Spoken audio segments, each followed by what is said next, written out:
Open नहीं हो रहा, हमारी जब क्लास शुरू हो जाए तो।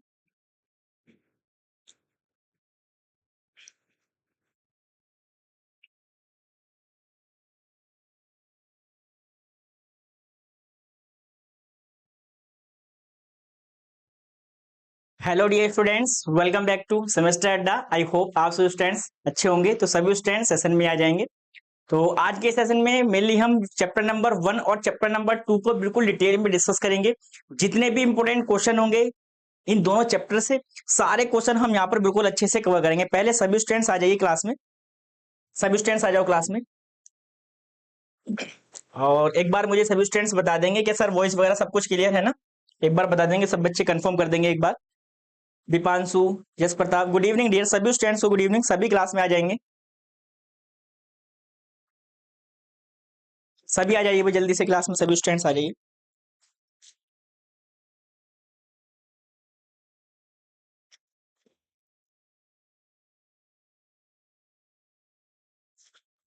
शिवांग भी आ गए हैं। चलो भाई, सभी आ जाओ भाई। All clear.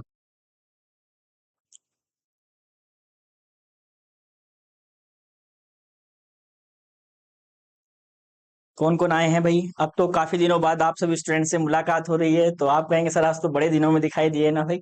तो जल्दी से आ जाओ भाई। आज का मैराथन वीडियो कसम से जबरदस्त होने वाला है। और कम से कम जितने भी टॉपिक्स कराऊंगा ना, यहाँ से कम आप अपने एग्जाम में 10 से 15 मार्क्स आसानी से स्कोर कर सकते हैं।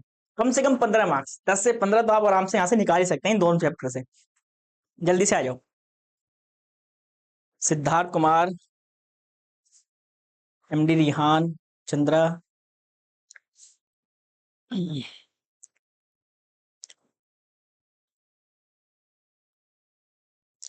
चलो अब हम इस सेशन को स्टार्ट करते हैं। देखो, जैसे अगर हम क्लाउड कंप्यूटिंग की बात करें, तो क्लाउड कंप्यूटिंग में टोटल चैप्टर्स दिए गए हैं हमें 7।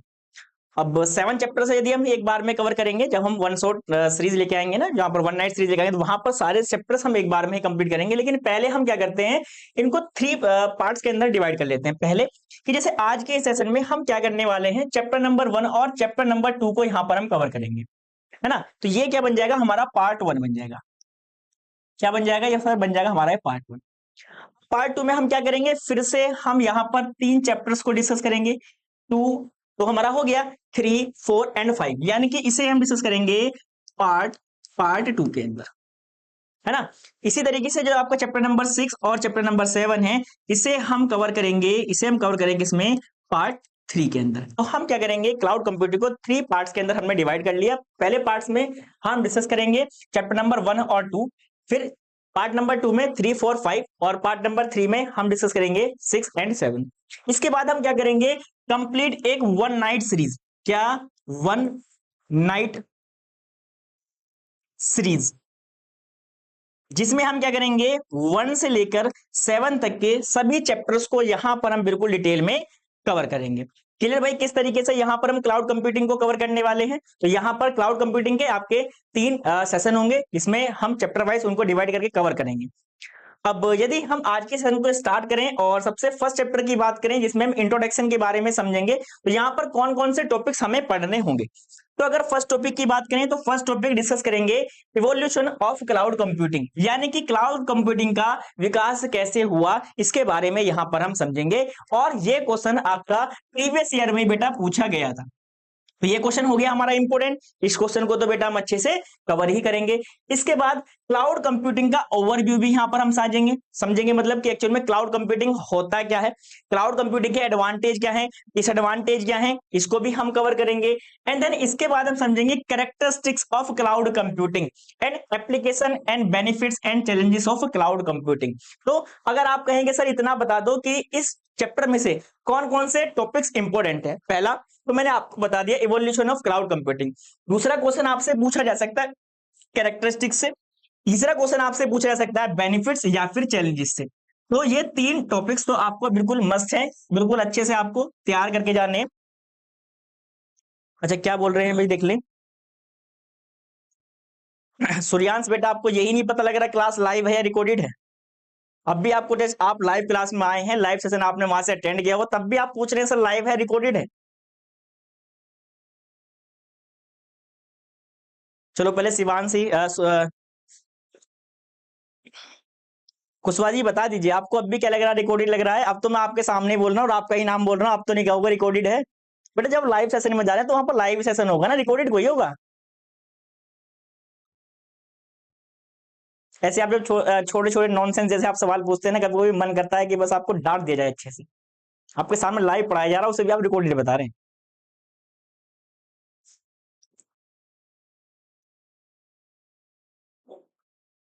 चलो अब मत पूछना कुशवाहा जी, अब आपका डाउट क्लियर होगा कि आपकी क्लास लाइव चल रही है, रिकॉर्डेड नहीं है। और आपको डाउट हो तो एक काम कीजिए, आप एक दो क्वेश्चन भी पूछ लीजिए मेरे से, मैं आप उन क्वेश्चन का आपको रिप्लाई भी देता हूँ, तब आपको और कंफर्मेशन मिल जाएगी। अच्छा, फर्स्ट टॉपिक को डिस्कस करेंगे जहां पर हम समझने वाले हैं इवोल्यूशन ऑफ क्लाउड कंप्यूटिंग, यानी कि क्लाउड कंप्यूटिंग का विकास कैसे हुआ और इससे पहले हम किस कंसेप्ट को यूज करते थे, कैसे वहां पर चेंजेस किए गए, क्या क्या उनके ड्रॉबैक्स थे, कैसे कैसे हम इस फेज के अंदर आए, सारी चीजें बिल्कुल स्टेप बाय स्टेप हम यहां पर हम समझेंगे।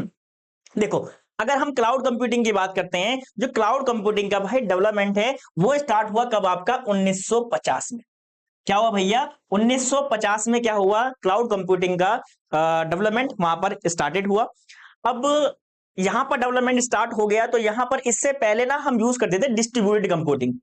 अब आप कहेंगे सर डिस्ट्रीब्यूटिंग कंप्यूटिंग क्या है? तो डिस्ट्रीब्यूटिंग कंप्यूटिंग में क्या है कि हमारे पास डिफरेंट कंप्यूटर्स है, यानी कि एक से ज्यादा कंप्यूटर्स थे, उन सारे कंप्यूटर्स को हम एक साथ कनेक्ट कर देते एंड डेटा को एक दूसरे के साथ शेयर करते थे।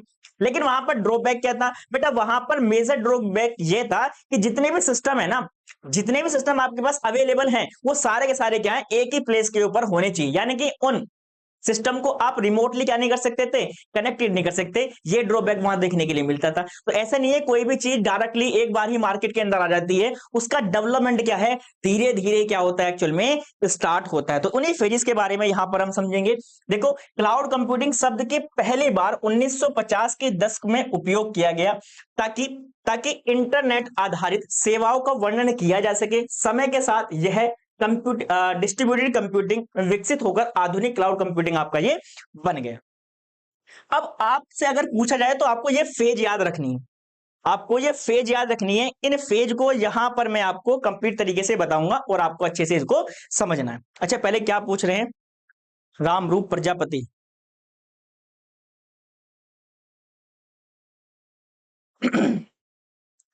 चलिए ठीक है, ओके। पीडीएफ ओपन, पीडीएफ आपको एप्लीकेशन पर ही मिलेगा, जिस सेक्शन से आपने ओपन किया ना वहीं पर आपको सब्जेक्ट वाइज हर एक सब्जेक्ट की आपको पीडीएफ आपको वहीं पर अपलोड होकर आपको मिलती रहेगी। अब देखो, सबसे पहले क्या आता है? Distributed computing. सबसे पहले कौन सा आया आपके पास? डिस्ट्रीब्यूटेड कंप्यूटिंग कब आया? 1950 में। अब इसमें क्या करते हैं, जैसे मैंने आपको बताया हमारे पास क्या डिफरेंट कंप्यूटर्स हैं, डिफरेंट कंप्यूटर्स को हम एक साथ कनेक्ट करते हैं एंड देन वहां पर डेटा की एक दूसरे के साथ क्या करते हैं बेटा? शेयरिंग करते हैं, है ना। अब इसके बाद आता है ये मेन फ्रेम कंप्यूटर। अब ये जो मेन फ्रेम कंप्यूटर है, यहां पर इस फेज के अंदर आ गए मेन फ्रेम कंप्यूटर। अब ये जो मेन फ्रेम कंप्यूटर थे, ये जो मेन फ्रेम कंप्यूटर थे, मुझे कोई बता सकता है कि अगर हम आप बात से करेंगे आपसे मेन फ्रेम, तो मेन फ्रेम में क्या था? तो आपने सर अगर आप मेन फ्रेम कंप्यूटर की बात करते हैं तो मेन फ्रेम कंप्यूटर मेनली हम यूज करते थे जब हमें लार्ज अमाउंट ऑफ डेटा को प्रोसेस करना होता था। जब आपके पास लार्ज अमाउंट ऑफ डेटा उसे आप प्रोसेस करना चाहते तो वहां पर आप यूज करेंगे मेन फ्रेम कंप्यूटिंग की। लेकिन इसका ड्रॉबैक क्या था भाई? ये काफी ज्यादा क्या थे? एक्सपेंसिव थे। कैसे थे ये? कैसे थे भैया आपके ये? एक्सपेंसिव थे, पैसा ज्यादा लगता था। बेशक ये पावरफुल सिस्टम थे, बेशक ये आपके पावरफुल सिस्टम थे, लेकिन यहां पर क्या है आपका? यहां पर क्या बेटा? आपका पैसा भी ज्यादा लगता था। तो हमने सोचा कि हम क्या करें, एक ऐसा एनवायरनमेंट बनाए, एक ऐसा एनवायरनमेंट बनाए जहां पर हम लार्ज अमाउंट डेटा को आसानी से प्रोसेस कर सके और उन सिस्टम की कॉस्ट भी कम हो। तो वहां पर हम किस सेक्शन पर आ गए? तो हम आ गए क्लस्टर कंप्यूटिंग। तो याद रखिएगा, जो क्लस्टर कंप्यूटिंग है ना, वो मेन फ्रेम कंप्यूटर का क्या है? एक एडवांस वर्जन है। यहां पर हम क्या करते हैं क्लस्टर कंप्यूटिंग में? यहां पर हम डिफरेंट कंप्यूटर्स को कनेक्ट करेंगे, डिफरेंट कंप्यूटर्स को आपस में कनेक्ट करेंगे। अब यूजर को तो ऐसे दिखाई देगा ये कंप्लीट एक सिस्टम है, यूजर को कैसे दिखाई देगा? ये कंप्लीट एक सिस्टम है, लेकिन वास्तव में ये आपका एक सिस्टम नहीं होता है। यहां पर डिफरेंट कंप्यूटर्स को बनाकर क्लस्टर यहां पर हम तैयार किए जाते हैं, जिससे यहां पर हम क्या कर सकते हैं भैया? फिर से हम लार्ज क्या कर सकते हैं? फिर ये लार्ज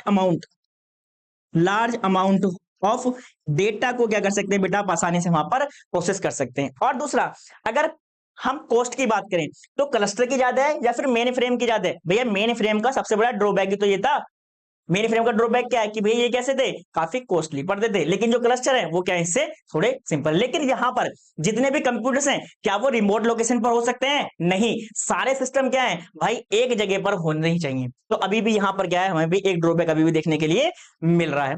अच्छा, अगर मैं आपसे कहूं कि भाई हम आ गए अब यहाँ पर नेक्स्ट जनरेशन, जिसे हम बोलते हैं क्या, grid computing.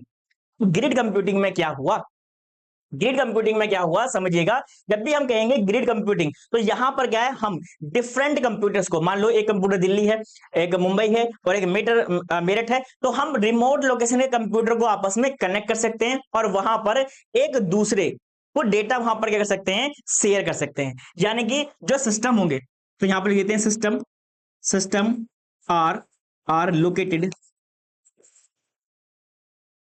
Eight remote location.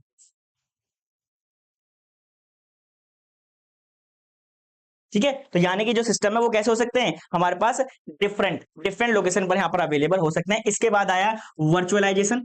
Virtualisation का कंसेप्ट किसे कहेंगे आपको, सर वर्चुअलाइजेशन कंसेप्ट में हमने क्या किया कि हम एक सिंगल मशीन के ऊपर, हम कह सकते हैं सिंगल मशीन के ऊपर कर सकते हैं डिफरेंट ऑपरेटिंग सिस्टम को वहां पर हम एग्जीक्यूट कर सकते हैं। कैसे, हम करेंगे एक सिंपल जो हमारे पास कंप्यूटर होगा, उसे क्या कर देंगे, उसकी डिफरेंट वर्चुअल मशीन क्रिएट कर देंगे और हर एक वर्चुअल मशीन पे हम क्या करेंगे, एक सेपरेट ऑपरेटिंग सिस्टम को इंस्टॉल कर सकते हैं, तो जहां पर हम एक सिस्टम पर डिफरेंट टास्क को यहां पर परफॉर्म करा सकते हैं।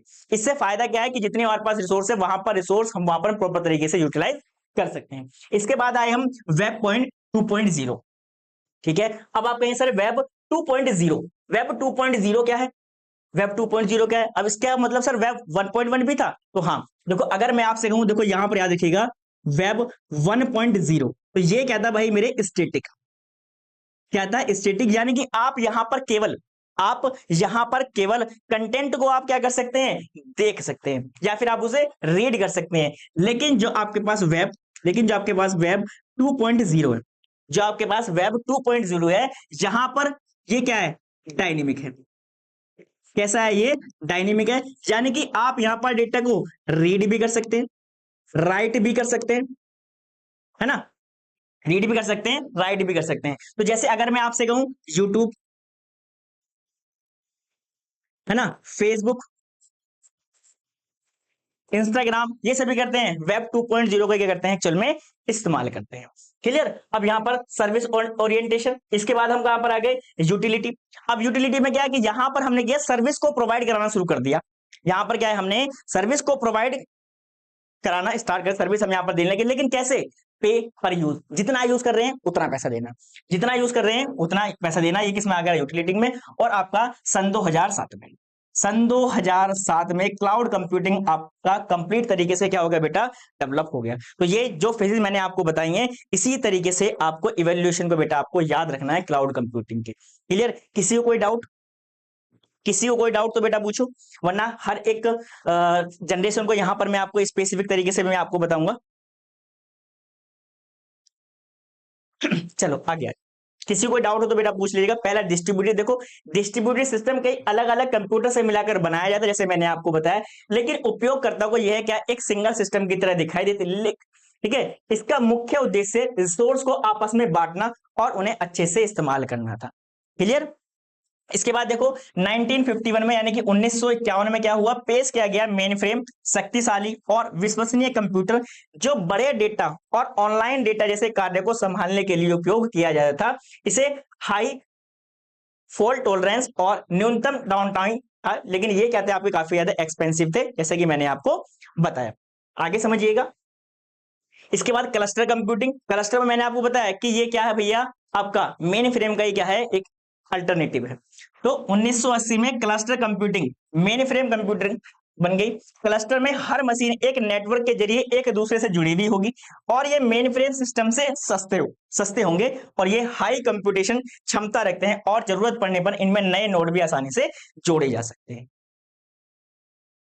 नेक्स्ट ग्रिड कंप्यूटिंग, जैसे मैंने आपको बताया डिफरेंट लोकेशन पर 1990 में ग्रिड कंप्यूटिंग का कंसेप्ट पेश किया गया। इसका मतलब है कि अलग अलग भौगोलिक स्थानों पर स्थित सिस्टम को इंटरनेट के जरिए आपस में जोड़ा जा सकता है। यानी कि अगर हमारे पास जो सिस्टम है वो कैसे हैं, डिफरेंट लोकेशन पर है, तो उन्हें भी हम यहाँ पर इंटरनेट के थ्रू कनेक्ट करके डेटा को एक दूसरे के साथ शेयर कर सकते हैं। ठीक है, हालांकि इसे कुछ समस्याएं हल हुई, लेकिन नोड्स के बीच में दूरी बढ़ने पर समस्या आई। जैसे जितनी डिस्टेंस आपकी बढ़ गई तो वहां पर जो डेटा की ट्रांसमिशन की स्पीड है वो भी क्या हो गई, आपके वहां पर कम हो गई। ये इशू हमें वहां पर देखने के लिए मिले।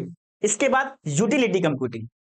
यूटिलिटी कंप्यूटिंग एक ऐसा कंप्यूटिंग मॉडल जो सेवाएं जैसे कंप्यूटिंग हो, स्टोरेज हो, इंफ्रास्ट्रक्चर हो, पे पर यूज, यानी कि भाई जितना पेमेंट कर रहे हैं, जितना पेमेंट कर रहे हैं उसके आधार पर आप यहां पर सर्विस ले सकते हैं और उन्हें यूज कर सकते हैं।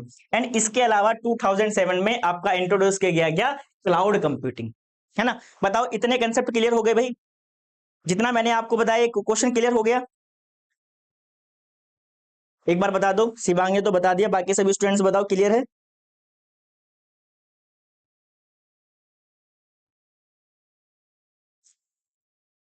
बाकी बता दो फिर। चलो फिर क्लाउड कंप्यूटिंग को हम समझते हैं। अब देखो क्लाउड कंप्यूटिंग क्या है, इसको समझिएगा।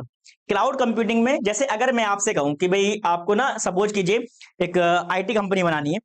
ये क्या करना है, आपको आईटी कंपनी बनानी है। अब आईटी कंपनी छोड़ के चलो मैं आपको एक और एग्जांपल अगर मैं आपको दूं कि सपोज करो मुझे एक ऑफिस खोलना है और ऑफिस के अंदर मुझे क्या डेटा प्रोसेसिंग का काम मेरा बहुत ज्यादा है, यानी कि मुझे बहुत ज्यादा लार्ज अमाउंट ऑफ डेटा है, मेरे पास कोई ई कॉमर्स वेबसाइट नहीं जिसे मुझे यहाँ पर बैकएंड में प्रॉपर तरीके से मेंटेन करना पड़ता है। तो मुझे क्या चाहिए होंगे लिए, उसके लिए सर्वर चाहिए होंगे। उसके लिए मुझे क्या चाहिए, सर्वर चाहिए। क्या चाहिए उसके लिए मुझे, इसके अलावा स्टोरेज भी चाहिए।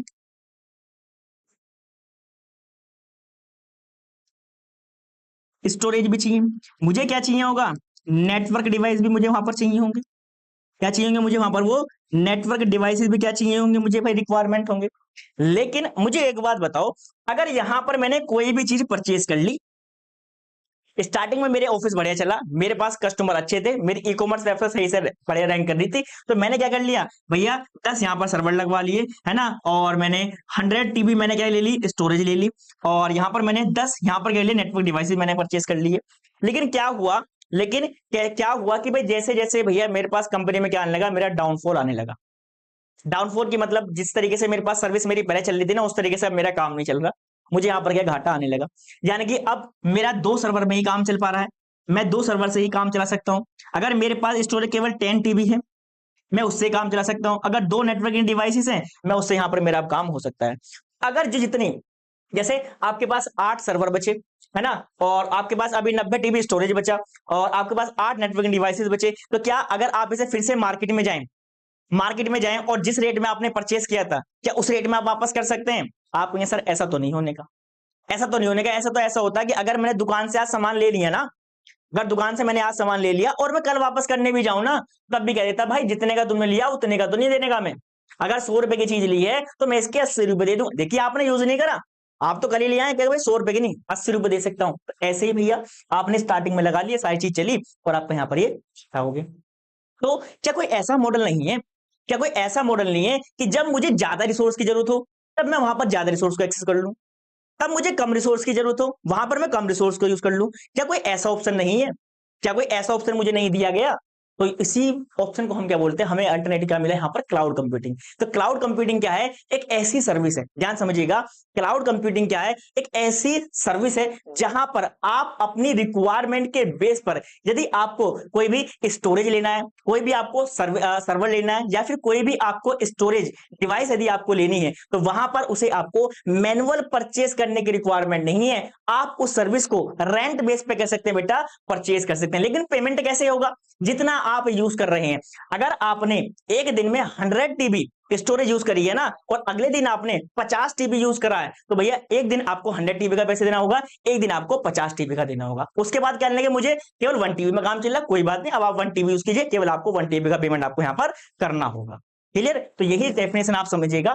क्लाउड कंप्यूटिंग एक ऐसी टेक्निक जिसमें डेटा और एप्लीकेशन को इंटरनेट पर स्टोर किया जाता है, ताकि उन्हें किसी भी समय किसी भी जगह से एक्सेस किया जा सके। इस डेटा को कंप्यूटर की हार्ड डिस्क में सेव न करके, बल्कि क्या इसे ऑनलाइन सर्वर पर स्टोर किया जाता है। अच्छा, अगर मैं आपसे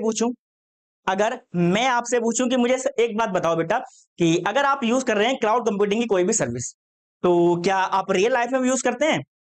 आप रियल लाइफ में क्लाउड की कोई सर्विस यूज कर रहे हैं? अगर कोई यूज कर रहा है तो मुझे बताओ कि हम किस सर्विस को यूज कर रहे हैं। हम क्लाउड की यहां पर किस सर्विस को यहां पर यूज कर रहे हैं, जल्दी बताओ। आज सभी स्टूडेंट्स के बेटा आज ठीक है क्या? मुझे समझ में नहीं आ रहा। आप देखो यहाँ पर कौन है ये? सुधांशु गुप्ता है, ये भी कह रहे हैं रिकॉर्डेड क्लास है। आपके सामने मैं खड़ा होकर लाइव पढ़ा रहा हूँ, फिर से कह रहे हैं रिकॉर्डेड क्लास है। सही है भाई सब कुछ। मुझे बताओ ऐसे कौन से स्टूडेंट्स हैं जो क्लाउड की सर्विस यूज करते हैं, फिर मैं आपको बताऊंगा। परवीन, गूगल फोटो बिल्कुल सही। जीमेल, गूगल ड्राइव, ये क्या है? हमारे पास क्लाउड की सर्विस है। ये कौन प्रोवाइड करा रहा है? Google cloud. कौन प्रोवाइड करा रहा है? गूगल क्लाउड, है ना। अब देखो इनका फायदा क्या है। अगर आपने गूगल फोटो पर कुछ फोटो अपलोड कर रखे हैं, ठीक है, आप अपने घर पर थे, सपोज करो आप दिल्ली लोकेशन पर थे, और आपने वहां से कुछ फोटो आपने अपलोड कर दिए, और आप अपना फोन घर छोड़ दिए, आप कहीं मीटिंग में चले गए, वहां पर उन फोटो की आपकी रिक्वायरमेंट थी, लेकिन फोन तो घर पर है। एक तो प्रोसेस ये है कि वापस मैं घर जाऊं, वापस से फोन लेके आऊं, तब वो फोटो वहां पर दिखाऊं। ऐसा किया तो मीटिंग भी छूट जाएगी, पैसा भी लगेगा और टाइम भी ज्यादा जाएगा। इसके अलावा हम क्या करेंगे? इसके अलावा हम क्या करेंगे? आप कहेंगे सर इसके अलावा क्या करें? हम अपने जीमेल लॉगिन कर लें। कहां पर? एक हम कहेंगे भाई जो हमारा फ्रेंड्स होगा कि भाई जरा अपना फोन दिखाना, मुझे अपनी जीमेल लॉगिन करनी है, सर को मुझे इंपोर्टेंट डॉक्यूमेंट्स मुझे दिखाने हैं, वो वहां पर अपलोडेड है। तो मैंने लॉगिन किया, निकाल लिए। तो क्या आपने जिस डिवाइस से फोटो अपलोड किए थे वो डिवाइस आपको रिक्वायरमेंट है? नहीं भाई, आप किसी भी डिवाइस से एक्सेस कर सकते हैं। क्या जिस लोकेशन से आपने फोटो अपलोड किए थे अपने घर की लोकेशन से, क्या आप अपने घर पर होंगे तब भी उनको एक्सेस कर सकते हैं? नहीं सर, हम तो ना कहीं से भी एक्सेस कर सकते हैं। तो यही क्लाउड का सबसे बड़ा बेनिफिट है, क्योंकि यदि आपने कोई भी डेटा एज ए क्लाउड पर अगर आपने स्टोर कर रखा है, तो आप उस डेटा को जिस डिवाइस से चाहें, जब चाहें, जिस डिवाइस से चाहें, जब चाहें, आप उसे क्या कर सकते हैं? एक्सेस कर सकते हैं। तो अगर हम मैं स्टोरेज की बात करूं तो आपने सर जैसे गूगल फोटो है, शिवांग ने बताया जैसे गूगल फोटो है सर 15 GB फ्री देता है। हाँ बेटा 15 GB तक फ्री है। उसके बाद यदि आप 2 फोटो एक्स्ट्रा अपलोड करके दिखाना, कहेगा पैसे लो। कैसे? या तो मंथली लो या फिर ईयरली लो, या तो मंथली लो या फिर ईयरली लो, ये आपको यहाँ पर ये पैक प्रोवाइड करेगा। अच्छा, ऐसे कौन कौन से लोग हैं जो हमें सर्विस प्रोवाइड करा सकते हैं? जैसे आपने सुना होगा अलीबाबा, जैसे आपने सुना होगा भैया अलीबाबा हो गया, AWS हो गया, एज्योर हो गया, गूगल हो गया, ये सभी क्या है हमारे पास? क्लाउड सर्विस प्रोवाइडर है। ठीक है, ये क्या हमारे पास? ये क्लाउड सर्विस प्रोवाइडर है। क्लियर? क्लियर भाई, क्लियर सभी को बताओ। क्लियर भाई, अब तो कोई डाउट नहीं ना। अब डायग्राम भी समझ लो, अब डायग्राम भी समझ लो। देखो ये रहा डायग्राम। जैसे एक क्लाउड की सर्विस है, जैसे यहाँ पर सर्वर लगे हुए हैं, यहाँ वर्चुअल डेस्कटॉप है, यहाँ सॉफ्टवेयर है, यहाँ एप्लीकेशन है, यहाँ पर ये स्टोरेज है। अगर आपके पास इंटरनेट कनेक्टिविटी है, अगर आपके पास इंटरनेट कनेक्टिविटी है, तो आप इन सर्विस को किसी मोबाइल से यूज कर सकते हैं, लैपटॉप यूज कर सकते हैं, प्रिंटर, डेस्कटॉप, जो आप चाहें, जिस तरीके से चाहें उन सर्विस को आप यहां पर एक्सेस कर सकते हैं। चंद्रशेखर बेटा नहीं, क्या समझ में नहीं आया मुझे बताओ। क्या नाम है आपका? चंद्रशेखर। चंद्रशेखर आपको क्या समझ में नहीं आया बेटा बताओ, चलो फिर आगे तभी चलेंगे, पहले आप बता दो।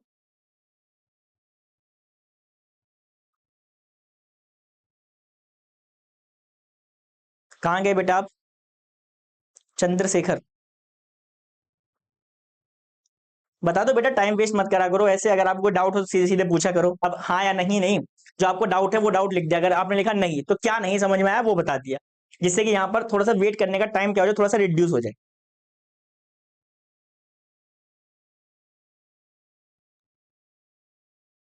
हाँ ठीक है, मैं समझ गया, आप नई जीमेल बना लेंगे, ठीक है। चलो फिर जब उनका रिप्लाई आएगा तब हम देख लेंगे उनको क्या समझ में नहीं आया, फिर हम उनको बता देंगे। अब देखो भैया इसकी कैरेक्टरिस्टिक्स क्या है, है ना। क्लाउड कंप्यूटिंग की मेन कैरेक्टरिस्टिक्स क्या है उसके बाद समझेंगे। बेटा कौन सा रोंग टाइप हो गया ये तो बताओ। कि जैसे इसको रोंग टाइप किसका हो गया? जो प्रोवाइडर आप उसकी बात कर रहे हैं? आप प्रोवाइडर की बात कर रहे हैं क्या? जैसे मैंने अभी आपको बताया अलीबाबा है ना, अमेजोन वेब सर्विसेज है ना, गूगल है।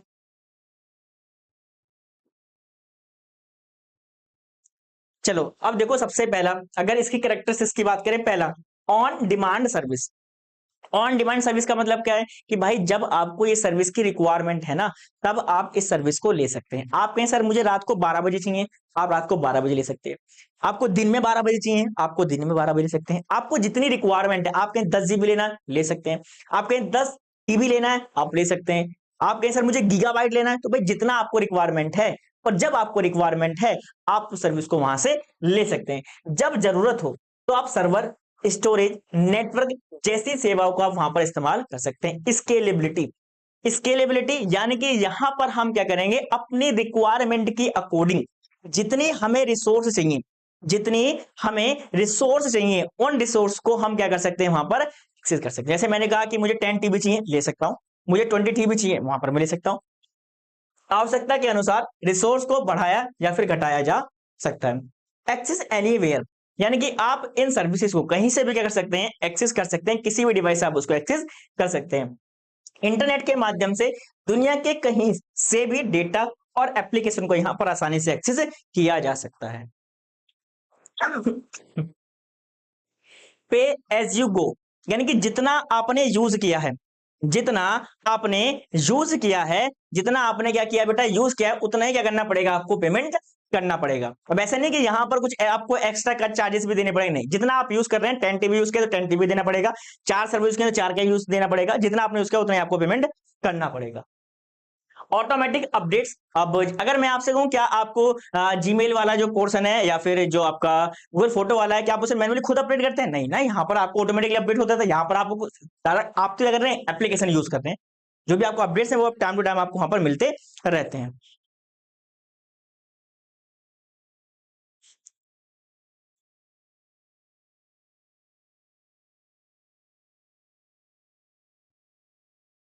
क्या बोल रहे हैं शिवांग, मैं भी नहीं समझ पाया।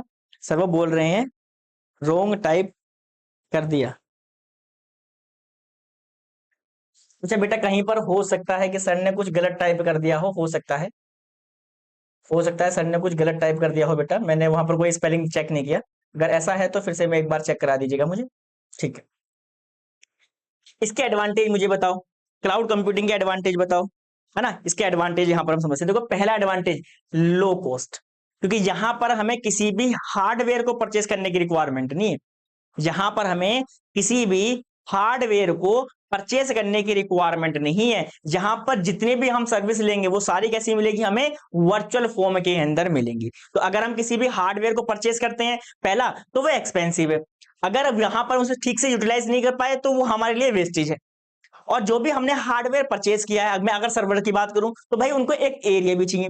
ऐसे कोई है कि आपने सर्वर लिया तो आप उसे अपने मतलब ऐसी कहीं भी उसे ले घूम रहे, नहीं ना। आपको एक लोकेशन चाहिए होगी जहां पर आपको सर्वर लगाने पड़ेंगे, है ना।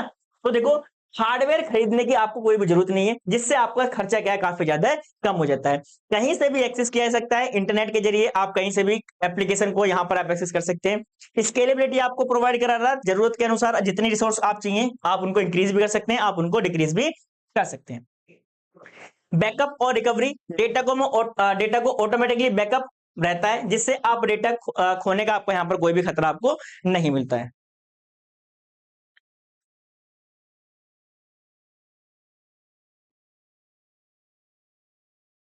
चलो तेजी से अपडेट, यानी कि सॉफ्टवेयर को सिक्योरिटी अपडेट्स यहां पर ऑटोमेटिक नहीं मिलते रहते हैं। जितने भी सिक्योरिटी अपडेट्स हैं, ऐसे तो है नहीं आप जीमेल हो, गूगल फोटो हो, ड्राइव हो, आप यहां पर सिक्योरिटी अपडेट अपने आप करते हो, नहीं ना। वो सारे ऑटोमेटिकली अपडेट्स आपको मिलते रहते हैं।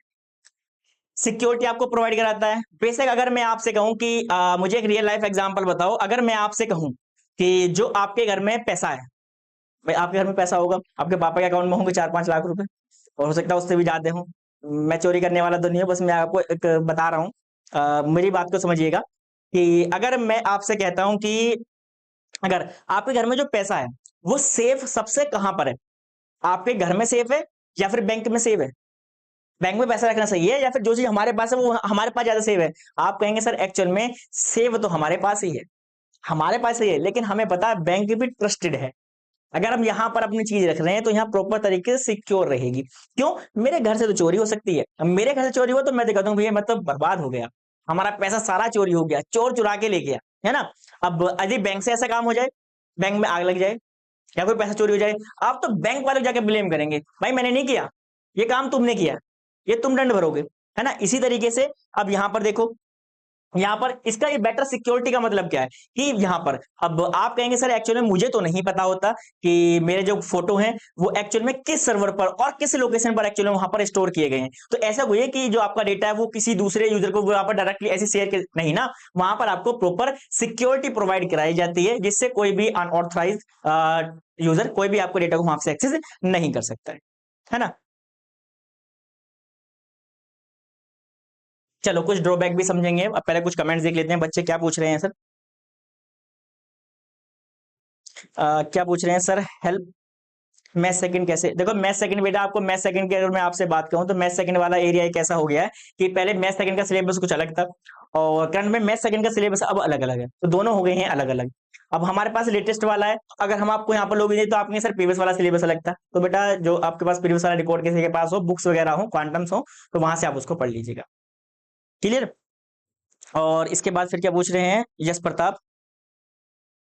हाँ बिल्कुल लिख सकते हैं बेटा, कैरेक्टरिस्टिक के पॉइंट्स आप एडवांटेज में लिख सकते हैं।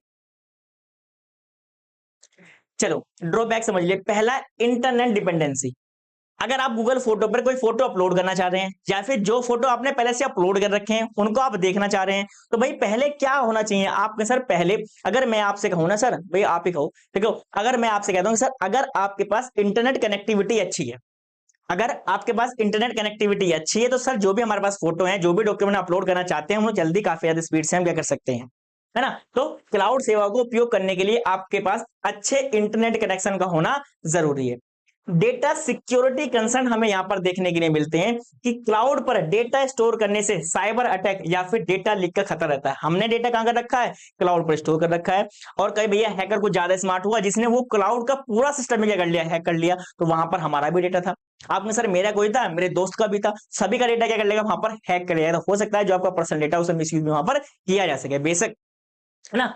अब देखो यहां पर लेस कंट्रोल, अब यहां पर केवल आप अपने डेटा को अपलोड कर सकते हैं या फिर जो अपलोडेड डेटा है आप उसे देख सकते हैं, लेकिन एक्चुअल में आपको नहीं पता, आपको नहीं पता कि ये पर्टिकुलर डेटा मेरा कहां पर स्टोर किया गया है, किस सर्वर पर स्टोर किया गया है और उस सर्वर की लोकेशन क्या है, इसके बारे में आपको इन्फॉर्मेशन नहीं है। केवल आप तो अपलोड कर सकते हैं और यहां पर देख सकते हैं। ये सारा काम कौन करेगा, जो आपको सर्विस प्रोवाइडर है ना, जो भी आपका सर्विस प्रोवाइडर, वो उसका काम है कि उसे ही पता है कि ये पर्टिकुलर डेटा मुझे किस लोकेशन पर और किस सर्वर पर मुझे क्या करना है, एक्चुअल में स्टोर करने, है ना। तो यूजर के पास हार्डवेयर और सर्वर का पूरा कंट्रोल यहां पर नहीं प्रोवाइड किया जाता।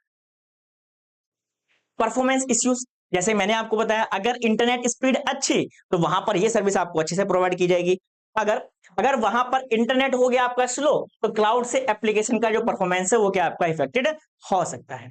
इसके बाद हिडन कॉस्ट, कभी कभी जैसे मैं आपसे कहूं तो आपने देखा होगा कि आप किसी चीज के जैसे आदी हो जाए, मान लीजिए कि एक आपके एरिया के अंदर एक ही दुकान है जो एक्चुअल में एक ओरिजिनल एग देता है। ओरिजिनल एग मतलब जो देसी अंडा वगैरह होता है, कुछ ऐसा समझ लो कि वो देसी अंडा केवल उसी दुकान पे मिलेगा, बाकी पे नहीं मिलेगा।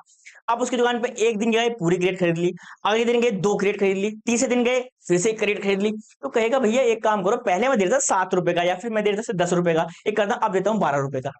भाई 12 का ही है, लेना लो वरना मत लो। आप कहेंगे सर देखो मिलता इसकी दुकान पर ही, इसने पैसे बढ़ा दिए, मिलता इसी की दुकान पर ही है और इसने क्या कर दिया, पैसे बढ़ा दिए, तो हम क्या करेंगे, चल कोई बात नहीं भाई 2 रुपए एक्स्ट्रा ले रहा तू ले ले। तो कभी कभी एक्स्ट्रा स्टोरेज या फिर अधिक रिसोर्स उपयोग करने पर हमें कुछ अतिरिक्त शुल्क भी देने पड़ सकते हैं। उसने कहा कि जितना यूज करोगे उतना पेमेंट करना है, लेकिन हमने कुछ ज्यादा कर लिया, पहले 10 किया, इस बार हमने 50 टीबी कर लिया, तो यहाँ पर हमें कुछ एक्स्ट्रा चार्ज भी देखने के लिए मिल सकते हैं। तो ये कुछ ड्रॉबैक्स हैं, ये भी आपको समझ में आ गया होगा, है ना।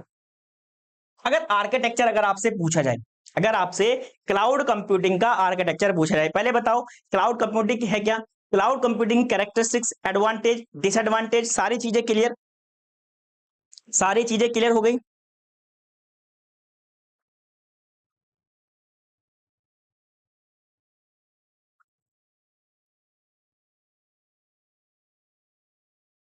शिवांग ने बता दिया क्लियर, बाकी से बताओ भाई, यश ने भी बता दिया, यश प्रताप क्लियर। चलो भाई आगे अब समझते हैं। अगर हम क्लाउड कंप्यूटिंग के आर्किटेक्चर की बात करते हैं तो क्लाउड कंप्यूटिंग का जो आर्किटेक्चर है उसे हम मेनली 2 पार्ट्स के अंदर डिवाइड करते हैं। जो क्लाउड कंप्यूटिंग का आर्किटेक्चर है इसे मेनली करते हैं 2 पार्ट्स के अंदर डिवाइड करते हैं, पहला फ्रंट एंड और दूसरा बैक एंड।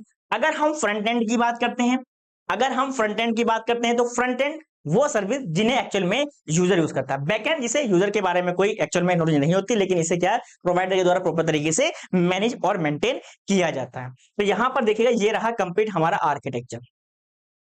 अब इसको समझना कैसे, देखो यहां पर क्लाइंट इंटरफेस है, जो क्लाइंट का आपका इंफ्रास्ट्रक्चर है वही क्या हमारे पास ये फ्रंट एंड है, वही क्या है हमारे पास ये फ्रंट एंड। जैसे मैं आपसे कहूं कि आप क्या कर रहे हैं एक्चुअल में, जैसे किसी भी जैसे मोजिला फायरफॉक्स है या फिर क्रोम है, तो वही क्या है आपके पास क्लाइंट का इंफ्रास्ट्रक्चर है।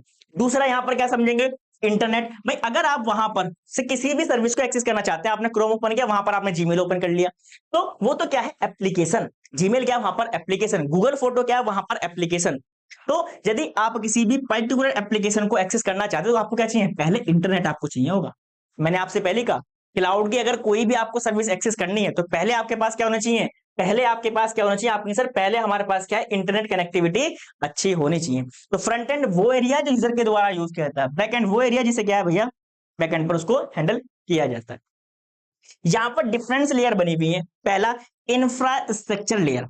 इंफ्रास्ट्रक्चर जैसे नाम से ही इंडिकेट होता है, यहां पर क्या मिलेगा हमें इंफ्रास्ट्रक्चर, जैसे सर्वर, जैसे स्टोरेज है ना, सर्वर हो गया, स्टोरेज हो गया, नेटवर्किंग डिवाइसेस हो गया, वो सारी कहां पर मिलेंगी, हमें इंफ्रास्ट्रक्चर लेवल पर ही वो हमें मिल जाएंगे। इसके अलावा क्या होगा यहाँ पर स्टोरेज, आपको जितना स्टोरेज चाहिए, जितना स्पेस आप चाहते हैं वो स्पेस आप ले सकते हैं। यहां पर cloud run time, cloud run time environment आपका वो एनवायरमेंट समझिएगा, क्लाउड रन टाइम एनवायरमेंट आपका वो एनवायरमेंट जहां पर क्लाउड की सर्विस को एग्जीक्यूट किया जाता है, जहां पर क्लाउड की सर्विस को एग्जीक्यूट किया जाता है। अब यहां पर सर्विस की बात करें तो भैया 3 सर्विस आपको प्रोवाइड कराई जाती हैं। कैसे आपने सर देखो 3 कैसे, पहला इंफ्रास्ट्रक्चर एज अ सर्विस, ठीक है, क्या है आपने sir infrastructure as a service, है ना। दूसरा आप कहेंगे sir platform as a service, है ना पास। और तीसरा आप कहेंगे sir software as a service. 3 service हमें यहाँ पर प्रोवाइड कराई जाती हैं। अब ये एप्लीकेशन क्या है, जैसे मैंने आपको बताया गूगल फोटो है, ड्राइव है, यहाँ पर वो सारी आपकी क्या आ जाएंगी, ये एप्लीकेशन आ जाएंगी। आप कहेंगे सर इसके अलावा 2 लेयर्स मुझे और लग रही हैं, एक मैनेजमेंट और एक सिक्योरिटी। तो भैया सिक्योरिटी किसके लिए, ये कंप्लीट लेयर को प्रॉपर तरीके से सिक्योरिटी असाइन कराने के लिए, जिससे कोई भी अनऑथराइज्ड पर्सन यहाँ पर हमारे डेटा को एक्सेस ना कर सके। तो यहाँ पर क्या कहते हैं, एक हम सिक्योरिटी लेयर्स लगा के रखते हैं।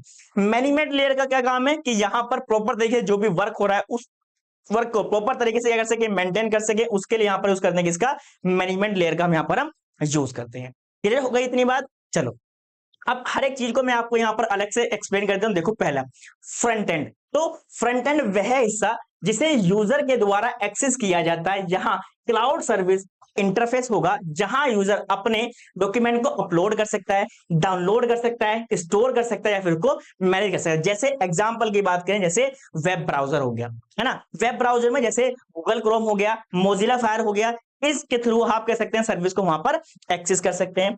इसके अलावा क्लाइंट डिवाइस, क्लाइंट डिवाइस देखो देखो हो सकता है जो क्लाइंट है ना वो भैया किसी मोबाइल का यूज कर रहा हो, किसी टैबलेट का यूज कर रहा हो, है ना, या फिर कोई भी अदर स्मार्ट डिवाइस के थ्रू ये क्लाउड की सर्विस है इन्हें क्या कर सकता है यहाँ पर वो यूज कर सकता है। अगर हम बैकएंड की बात करते हैं तो बैकएंड वह हिस्सा जहां क्लाउड कंप्यूटिंग की पूरी प्रोसेसिंग और डेटा को प्रॉपर तरीके से मैनेज किया जाता है। याद रहेगा बैकएंड क्या है, हमारे पास वो एरिया जहां पर क्लाउड कंप्यूटिंग की जितनी भी सर्विसेज है उन सभी सर्विस को प्रॉपर तरीके से मेंटेन और क्या किया जाता है मेरे भाई, कंट्रोल किया जाता है। अब यहां पर कौन कौन से कंपोनेंट है, पहला एप्लीकेशन, यानी कि इसमें वे सभी सॉफ्टवेयर और प्लेटफॉर्म शामिल होंगे जो क्लाउड पर चलते हैं। जैसे मैंने आपको बताया, जैसे जीमेल हो गया, गूगल डॉक हो गया, माइक्रोसॉफ्ट 365 हो गया, AWS लैम्डा हो गया, ये सभी क्या है एक्चुअल में हमारे पास एप्लीकेशन है। दूसरा सर्विसेज, 3 सर्विस आपको ये प्रोवाइड कराता है, जैसे मैंने आपको बताया software as a service, platform as a service, as a infrastructure as a service. इसके बाद क्लाउड एनवायरनमेंट, तो यह है वह एनवायरनमेंट जहां पर एप्लीकेशन की जो सर्विस है वो आपके प्रॉपर तरीके से एग्जीक्यूट होती हैं और यहां पर ये वर्क करती हैं। स्टोरेज, जहां पर आप किसी भी डेटा फाइल या फिर डेटाबेस को सुरक्षित तरीके से कह सकते हैं बेटा स्टोर कर सकते हैं, जैसे गूगल ड्राइव में आप अपलोड करते हैं, ड्रॉप बॉक्स में आप करते हैं, या AWS S3 में आप यहाँ पर डॉक्यूमेंट अपने अपलोड कर सकते हैं। इसके बाद मैनेजमेंट लेयर, देखो मैनेजमेंट लेयर क्या करता है, प्रॉपर तरीके से उसकी मॉनिटरिंग, सिक्योरिटी एंड रिसोर्स को प्रॉपर तरीके से मैनेजमेंट करके रखता है। क्लियर ये भी। Third security. तो डेटा को सिक्योरिटी इसलिए जरूरी है कि भाई जिससे हम किसी भी अनऑथराइज पर्सन से अपने डेटा को प्रॉपर तरीके से वहां पर बचा सके, जिससे कोई भी अनऑथराइज पर्सन हमारे डेटा को वहां पर एक्सेस ना कर पाए। यानी कि डेटा सुरक्षा के लिए फायरवॉल, एन्क्रिप्शन और अन्य उपाय यहां पर शामिल होते हैं, जिससे यहां पर हम सिक्योरिटी प्रॉपर तरीके से लगा सकते हैं। क्लियर? क्लियर भाई? क्लियर हो गया आर्किटेक्चर भी। अबे लास्ट टॉपिक और डिस्कस करेंगे, इसके बाद यहां पर एक टॉपिक इसमें और है। हाँ चलो भाई, छोटे छोटे से टॉपिक्स और पढ़ लेते हैं भाई। कभी हमसे पूछे चैलेंजेस ऑफ क्लाउड कंप्यूटिंग, इतना समझ में आ गया भाई? Sound is not clear. चलो बेटा एक बार फिर से चेक कर लीजिएगा भाई। कोई और ऐसा स्टूडेंट है जो स्टूडेंट्स कह रहा हो कि भाई मुझे साउंड वगैरह सर सही नहीं आ रही है, यानी कि आवाज सही नहीं आ रही, साउंड डीजे तो नहीं बज रहा है, वॉइस बोल सकते हैं इसे। शिवांग आप बताइए, क्या आपको वॉइस वगैरह सही आ रही है? अंकुश गुप्ता बेटा आपको वॉइस सही आ रही है? हालांकि यहां से तो कोई भी ऐसा इशू नहीं है, मैंने एक बार देख भी लिया, फिर भी एक बार मुझे बता दीजिए।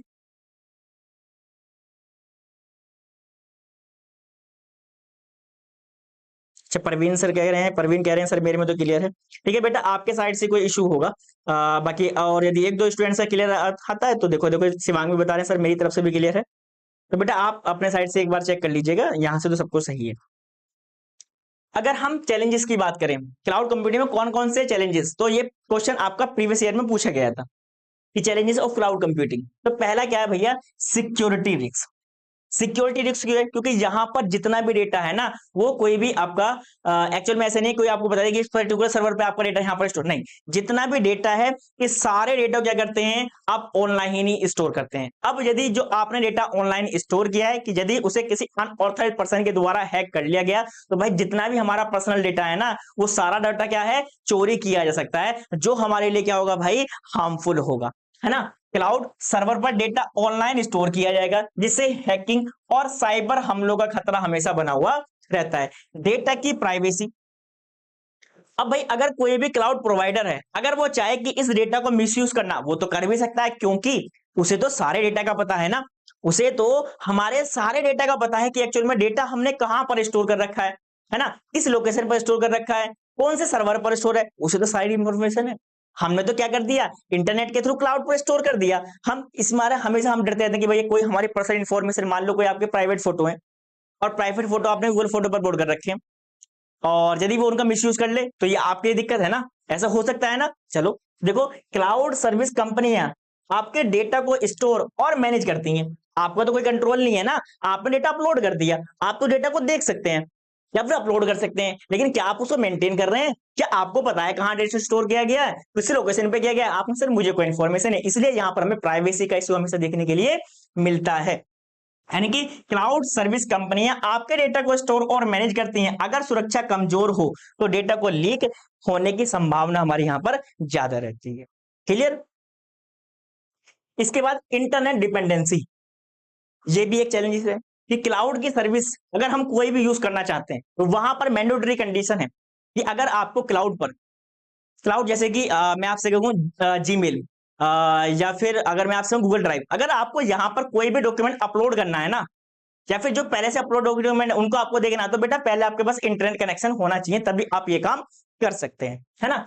क्लाउड का उपयोग करने के लिए तेज और स्थिर इंटरनेट की आवश्यकता होती है, इंटरनेट न होने पर यहां पर ठीक से चीजों को एक्सेस नहीं किया जाता है। क्लियर?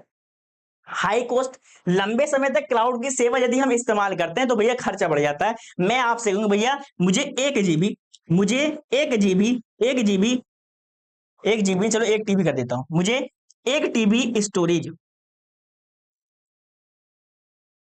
की मुझे रिक्वायरमेंट थी, और ये मुझे रिक्वायरमेंट भैया परमानेंट है, मुझे यूज करना है। सपोज मैंने कहा कि ये काम मुझे 5 साल तक करना भैया, 5 ईयर तक मुझे 1 TB स्टोरेज की रिक्वायरमेंट होगी। अगर मैं डायरेक्टली सर्विस को क्लाउड से लिया, तो सपोज करो उसने कहा कि भाई मैं 1 साल का सपोज करो आपसे 2000 रुपये चार्ज करूंगा, तो 5 साल का कितना हो गया आपने सर 10,000 रुपये हो गया।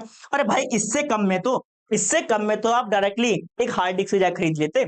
अगर आप क्लाउड की किसी सर्विस को लगातार काफी लंबे समय तक अगर आप यूज कर रहे हैं तो ये आपके लिए एक्सपेंसिव हो सकता है ना, तो एक ड्रॉबैक है। आगे आ जाओ। इसके बाद लैक ऑफ डेटा कंट्रोल, हम डेटा अपलोड कर सकते हैं, उसे कंट्रोल हमारे पास नहीं है, ये भी ड्रॉबैक है। क्लाउड पर डेटा सेव करने के बाद यूजर को उस पर पूरा कंट्रोल नहीं होता। अगर सर्विस बंद कर दी जाए तो डेटा बुक हो जाएगा। जैसे मैं कहने लगूं कि भैया आपको गूगल फोटो कहता है कि भाई मैं आपको 15 GB फ्री दे रहा हूँ, आज सर्विस दे रहा है, कल उन सर्विस बंद कर दी। उसने कहा कि भैया अगर आपको कोई सर्विस चाहिए आप पेमेंट करो, आप तो फंस गए।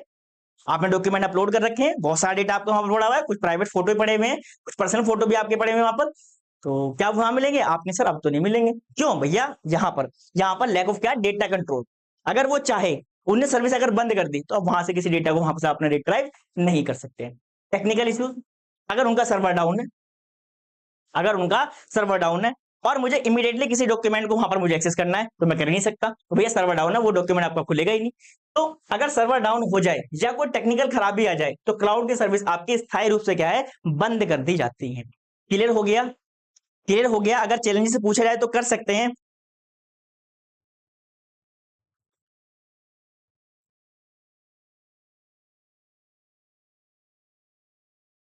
चलो आगे आ जाओ भाई।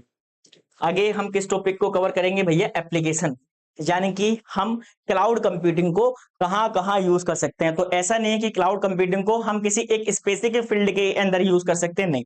हम यहां पर क्लाउड कंप्यूटिंग को डिफरेंट फील्ड्स के अंदर क्या कर सकते हैं? यूज कर सकते हैं। जैसे आप एजुकेशन में यूज कर सकते हैं, है ना, एग्रीकल्चर में आप यूज कर सकते हैं, हेल्थ केयर के अंदर आप यूज कर सकते हैं। तो डिफरेंट डिपार्टमेंट है जहां पर हम क्लाउड कंप्यूटिंग का यूज करते हैं। अगर मैं आपसे कहूं क्लाउड कंप्यूटिंग यानी कि हम एजुकेशन के अंदर हम किस तरीके से यूज करते हैं। अब एजुकेशन के अंदर अगर मैं आपसे कहूं, देखो अब यूट्यूब की अगर बात करें तो यूट्यूब पर क्या हम खुद का पर्सनल स्टोरेज परचेज करते हैं? आप कहेंगे नहीं सर आपने स्टोरेज तो नहीं ले रखी, अगर मैं अपलोड वहां पर करना चाहूँ तो मैं भी कर सकता हूँ।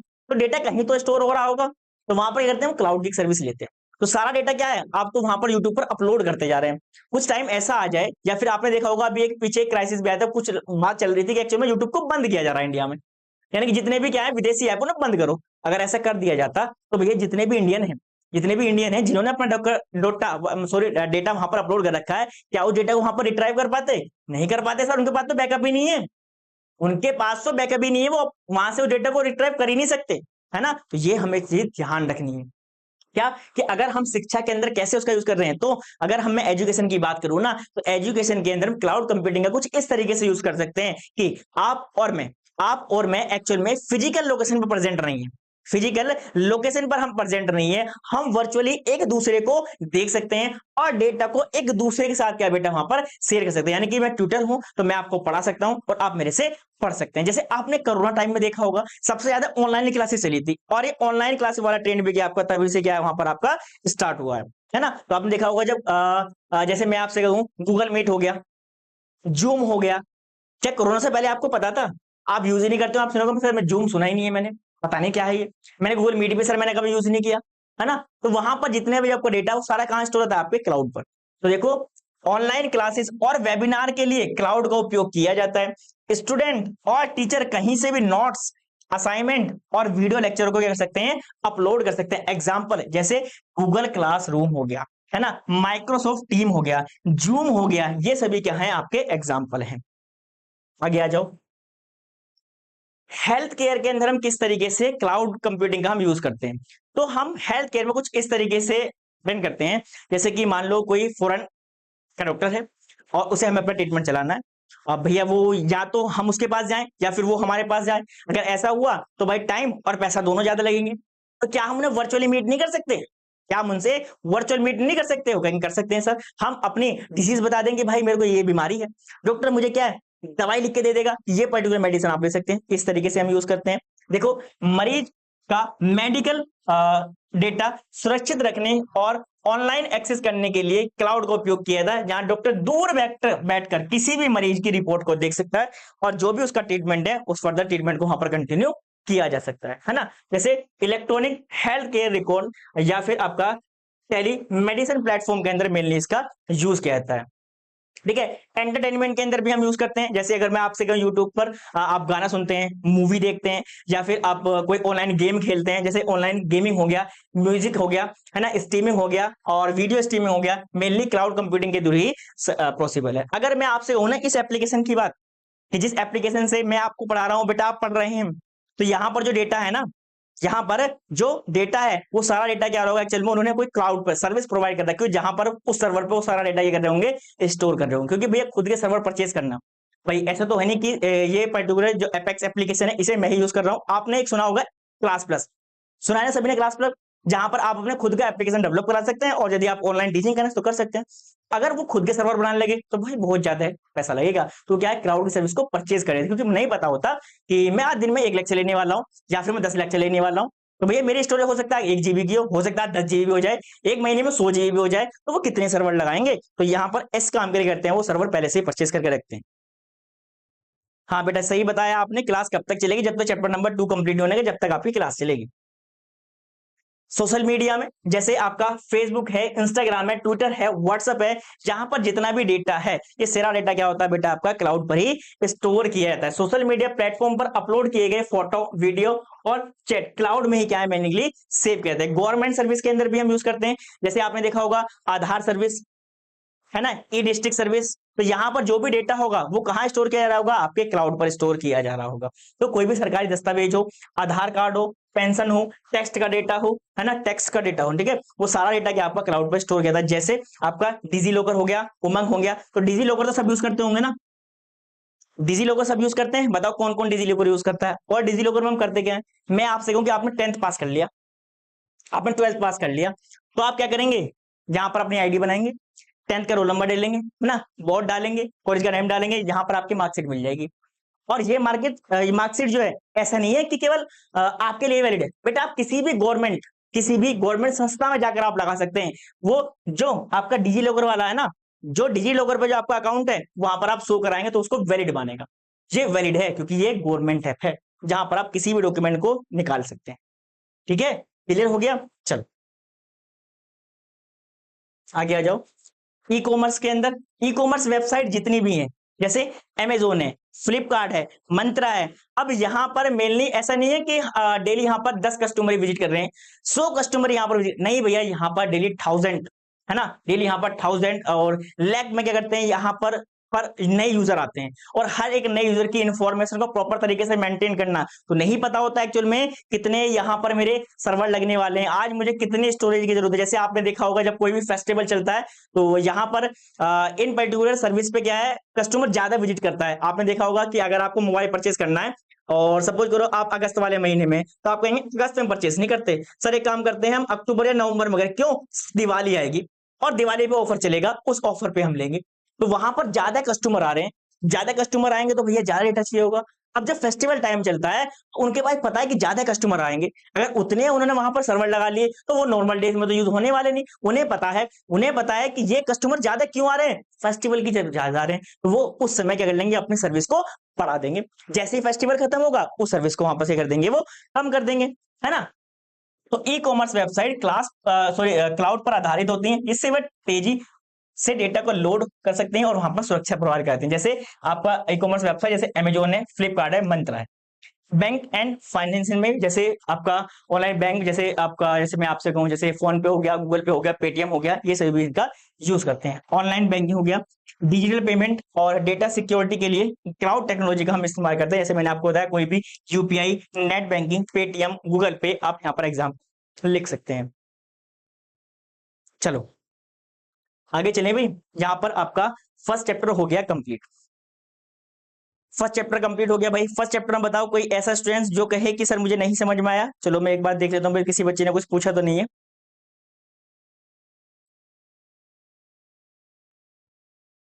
चलो भाई अच्छी बात है।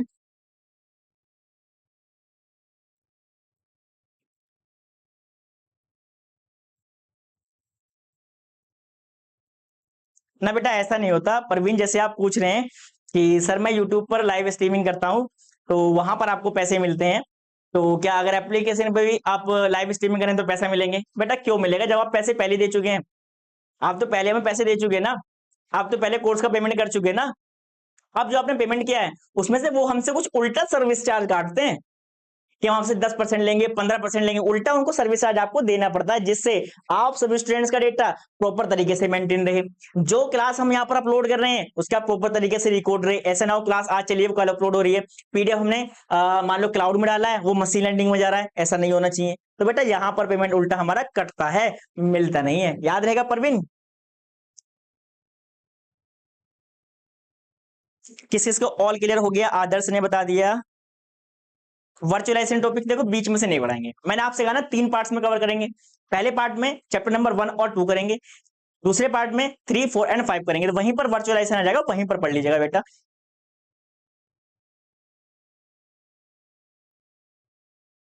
क्लियर हो गया? अब जितने भी स्टूडेंट सेशन में कोई ये तो नहीं कहेगा सर चैप्टर नंबर 1 में ये वाला टॉपिक ना समझ में आया, है ना? अब कोई मत कहना भाई देखो मैंने सारे करा दिया क्लियर आपको। अच्छा भाई 1.5 घंटा होने वाला क्लास को भी आपकी, 1.5 घंटा हो ही गया है। चलो आगे आ जाओ भाई, आ जाओ आगे, आ जाओ भाई आगे, यहाँ आ जाओ। ओ टॉपिक्स तो यही है भैया, चैप्टर नंबर 2 के कौन कौन से टॉपिक्स हैं। देखो बेटा एग्जाम में कुछ आए या ना आए, एग्जाम में कुछ आए या ना आए, ये 2 क्वेश्चन तो जरूर मिलने वाले हैं। 2 नहीं तो 2 में से एक तो जरूर मिलेगा, 100% गारंटी है, मेरे से लिख के ले जाओ। 2 में से एक क्वेश्चन जरूर आएगा, मैं आपसे गारंटी देता हूं, ये क्वेश्चन आपके लिए इंपॉर्टेंट है और ये आपको एग्जाम में मिलेंगे। कौन कौन से? आपको 2 मॉडल पढ़ने हैं, एक तो डिप्लॉयमेंट मॉडल, एक तो डिप्लॉयमेंट मॉडल और दूसरा क्लाउड कंप्यूटिंग मॉडल। ऐसे मत करना डिप्लॉयमेंट वाले में आप क्लाउड वाला लिखे आए और क्लाउड वाले में आप डिप्लॉयमेंट वाला लिखवाए आए, ऐसा नहीं करना, ऐसे नहीं करना है। आपको ये 2 मॉडल पढ़ने हैं। देखो पहला कौन सा? Service and deployment model. कौन सा? Service and deployment model. तो जब भी आपसे पूछ रहा है सर्विस, क्या पूछ रहा है? सर्विस, तो मैंने आपको सर्विस बताई थी ना, मैंने आपको 3 सर्विस बताई थी, तो आप पहले वर्ड से ही समझ जाना, सर्विस और डिप्लॉयमेंट। कौन कौन से? 3 मॉडल है सर, कौन कौन से? एक तो इंफ्रास्ट्रक्चर एज अ सर्विस, दूसरा प्लेटफॉर्म एज अ सर्विस, तीसरा आप कहेंगे sir software as a service. ठीक है, तो यहां पर हम 3 को पढ़ेंगे। दूसरा हम यहां पर कौन से मॉडल पढ़ेंगे? Cloud computing model, cloud computing model. और यदि आपसे कहे type of cloud computing, types of cloud computing कहे या फिर क्लाउड कंप्यूटिंग डिप्लॉयमेंट मॉडल कहे, तो आपको यही क्वेश्चन करके आना, यही क्वेश्चन आपको करके आना है ना? जैसे क्या क्या पढ़ाएंगे? देखो क्लाउड की बात करें, जैसे पब्लिक क्लाउड हो गया, प्राइवेट क्लाउड हो गया, हाइब्रिड हो गया, कम्युनिटी हो गया, डिफरेंट टाइप के क्लाउड्स के बारे में यहाँ पर हम तो अगर टाइप्स पूछे तब भी आपको करके आना है, अगर क्लाउड कंप्यूटिंग डिप्लॉयमेंट मॉडल पूछे तब भी आप पूछे। लेकिन अगर सर्विस पूछी जाए, अगर सर्विस पूछी जाए या फिर डिप्लॉयमेंट पूछा जाए केवल सेपरेट, तो आप 3 बताएंगे। क्लियर? बेटा देखो आपको क्लास का टाइम टेबल आपको पता है कि आपकी क्लास एक दिन होगी और एक दिन आपकी नहीं होगी। तो आपकी क्लास जो होगी अब वो परसों होगी, कल नहीं होगी, परसों होगी और सुबह 7 बजे होगी। सुबह की क्लास में पता नहीं, मुझे नहीं पता कि शायद सिस्टम कॉन्फ़िगरेशन के से कुछ इशू आ रहा था या फिर एक्चुअल में आप लोग ठीक से जो नहीं कर पा रहे थे। तो जैसे ही मैंने क्लास स्टार्ट किया तो कुछ स्टूडेंट्स कह रहे हैं सर मैं देख पा रहा हूँ, कुछ स्टूडेंट्स कह रहे हैं सर मुझे क्लास समझ ही नहीं रही है। तो एक्चुअल में उस समय जिन क्लास सर ने क्लास ऐड की थी तो वो सर वहां पर थे नहीं, तो मुझे भी समझ में आ रहा था कि पता नहीं कैसे हो रहा है। मैंने यहाँ पर एक बार दोबारा किया, वो फिर से नहीं चला, तो मैंने कहता एक काम करते हैं इस क्लास को शाम को शेड्यूल कर देते हैं। लेकिन आपकी सारी क्लासेस बेटा आपकी मॉर्निंग में चलेंगी 7 बजे। कितने बजे? 7 बजे। आपको थोड़ी सी मेहनत करनी पड़ेगी, मुझे भी। देखो आप ये तो सोचो, मुझे देखो आपको सुबह 7 बजे पढ़ाना है, उसके बाद मुझे कॉलेज भी जाना है, कॉलेज में भी लेक्चर लेने हैं, उसके बाद फिर सेंटर में भी आना है, फिर 4th सेमेस्टर में भी पढ़ाना है, फिर बीटेक वाले में भी जाके पढ़ाना है। तो बेटा मेरे पास जो टाइम शेड्यूल निकल के आया है ना, वो मुझे आपके लिए मॉर्निंग वाला ही सही लगा कि आपका जो थोड़ा सिलेबस है ना, सिलेबस भी थोड़ा सा आसान है और चीजों पे आपको यहाँ पर कंसंट्रेट भी ज्यादा करना है। सुबह आपका माइंड भी फ्री है और मेरा माइंड भी फ्री है, तो सुबह उठेंगे और लेक्चर आराम से एंजॉय करेंगे, सारी चीजें बढ़िया तरीके से करके चलेंगे। कोई भी टॉपिक ऐसा नहीं होगा जो आपको नहीं समझ में आएगा। देखो प्रवीण बेटा शाम को रख तो लेते, लेकिन शाम का शेड्यूल बिल्कुल भी फ्री नहीं है। अगर मैं आपसे कहूँ ना तो आपकी जो क्लास 15 मिनट लेट हुई है ना, वो 15 मिनट आपको पता है क्लास 8 बजे चलने वाली थी, लेकिन क्लास कब चली है? आपकी 8:15 पे। क्यों? क्योंकि बेटा 15 मिनट पता कहां पर थे हम? मैं 4th सेमेस्टर का उस समय लेक्चर पढ़ा रहा था। अब टाइम शेड्यूल है ही नहीं, ये तो मुझे क्लास शेड्यूल करनी पड़ेगी। किस कारण से? ये मुझे क्लास शेड्यूल इसलिए करनी है क्योंकि ई गवर्नेंस की क्लास अगर आप देखेंगे 4th सेमेस्टर की अमर सर जो भी लाइव पढ़ा रहे हैं। अब बच्चा एक जगह तो क्लास ले सकता है, या तो एप्लीकेशन पे लेगा या फिर यूट्यूब पर लेगा। अगर मैं एप्लीकेशन पर उसको रखा हुआ हूं तो यूट्यूब पर नहीं जाने का, तो मैंने कहा सर एक काम कीजिए आप क्लास यूट्यूब पर ले लीजिए। और जो 6th सेमेस्टर वाले बच्चे हैं ये ना कहें कि सर ने तो कहा था 15 तारीख में क्लास होगी और वो क्लास हुई नहीं। कोई बात नहीं सर, 10-15 मिनट का गैप यहाँ पर मैं कर लूंगा। आप एक काम कीजिए 8:15 शेड्यूल करा दीजिए, मैं 8:15 पे क्लास आपकी ले लूंगी।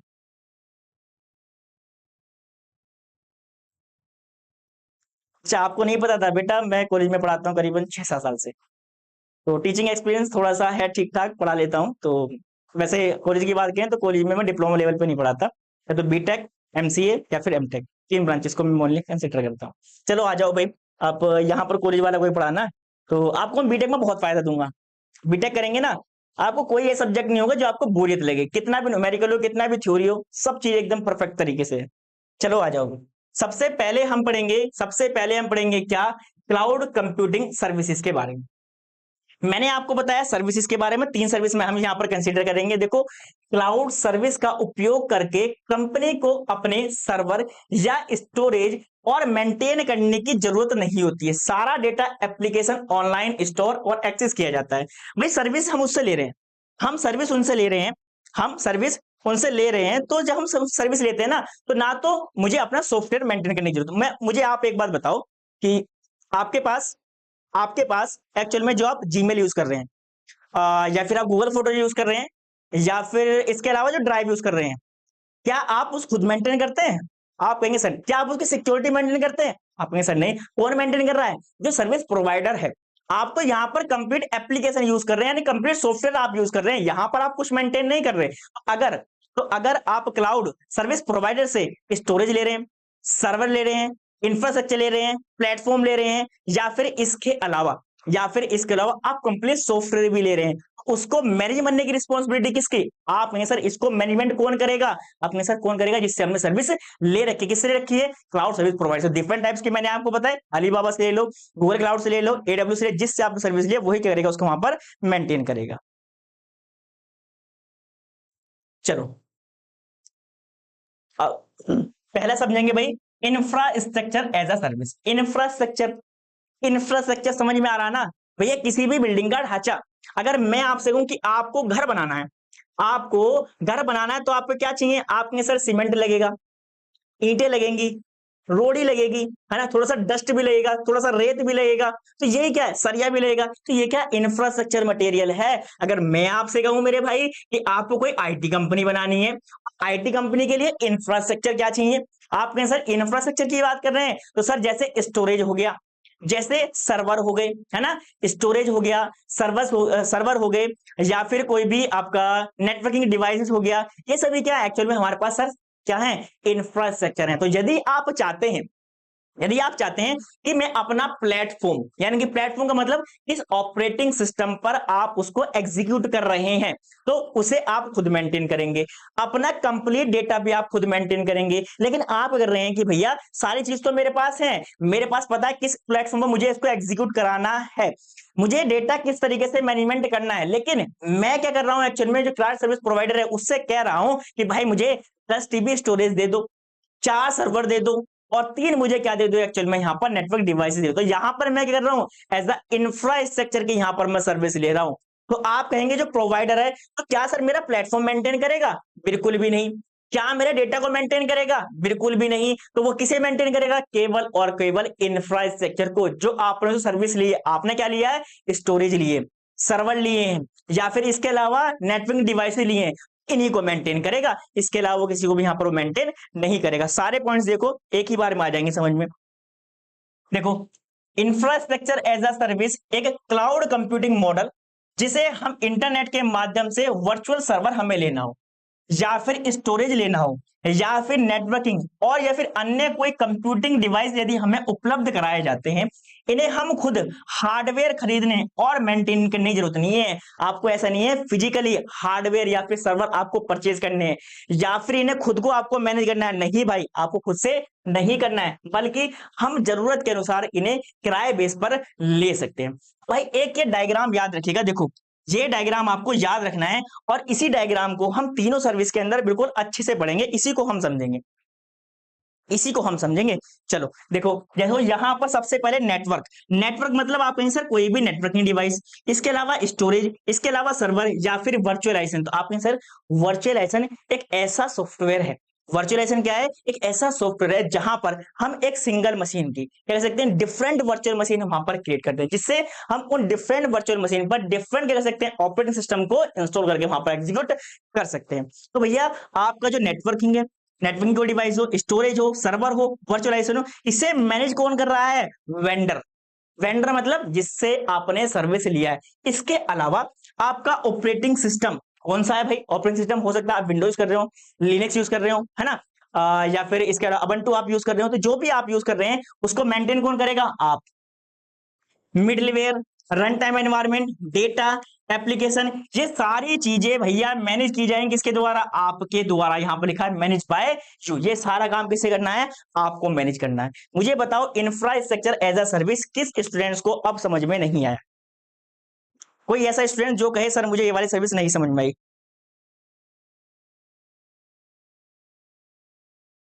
अच्छा, ये सब तो पढ़ा हुआ है, सब लग रहा है।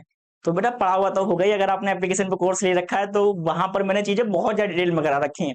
अब तो आपका वन शॉट मैराथन है, इसलिए मैं ज्यादा डेप्थ में नहीं जाऊंगा, तो बस इतना आपको बता दूंगा कि किस तरीके से आप यहाँ पर इनको पॉइंट को समराइज कर सकते हैं। सभी क्लियर है ना? शिवांग ने बता दिया क्लियर है सर। परवीन आप बताओ बेटा। परवीन, आकांक्षा,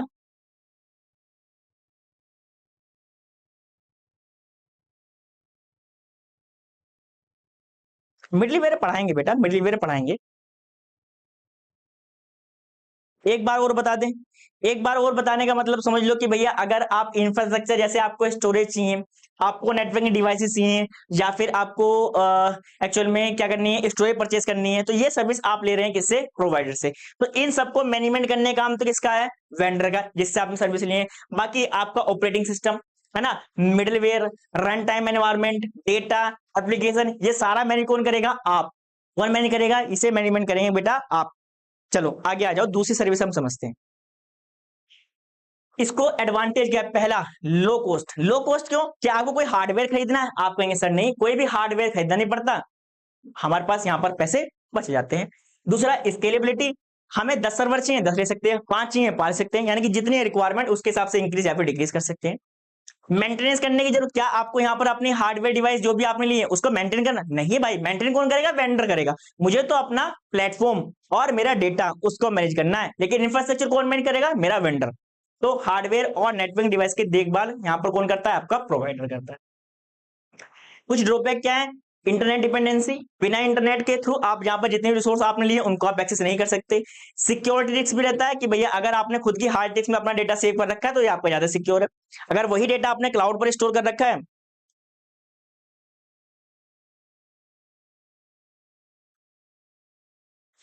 अगर कोई भी डेटा आपने क्या है क्लाउड पर स्टोर कर रखा है, तो बेटा वहां पर आपको सिक्योरिटी कंसर्न देखने के लिए मिलते हैं। टेक्निकल नॉलेज होना रिक्वायरमेंट है भाई, अगर किसी को नहीं पता किस तरीके से यहाँ पर आप सर्विस को परचेज कर सकते हैं, कैसे आपको पेमेंट करना होगा, तो वहां पर आप इस सर्विस को यूज नहीं कर सकते हैं। ये ड्रॉबैक भी आपको देखने के लिए मिलेगा। क्या नाम है बेटा आपका? आदर्श साहानी। एक बार मुझे बताओ आदर्श साहानी, आपको क्या समझ में नहीं आया? है ना, फिर टॉपिक्स आगे निकल जाएगा, फिर आप कहेंगे सर आप बता दीजिए, तो बेटा मुझे अभी बता दो, मुझे आप अभी बता दो क्या आपको समझ में नहीं आया। क्या नाम है बेटा आपका? आदर्श साहानी। बताओ जल्दी से। सबने बता दिया क्लियर, और आप बता रहे हैं सर मुझे समझ में नहीं आया। बेटा ऐसा क्या समझ में नहीं आया? चलो बता दो तभी पढ़ाएंगे आगे अभी।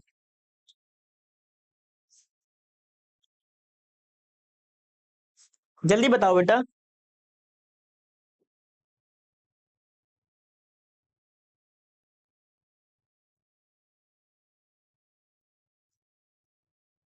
बेटा आप तो टाइप करने में भी इतना टाइम लगा देते हैं।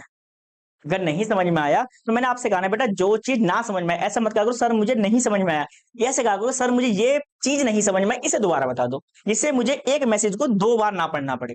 पहले आप बताएंगे नहीं समझ में आया, मैं आपसे पूछूंगा क्यों नहीं समझ में आया, है ना।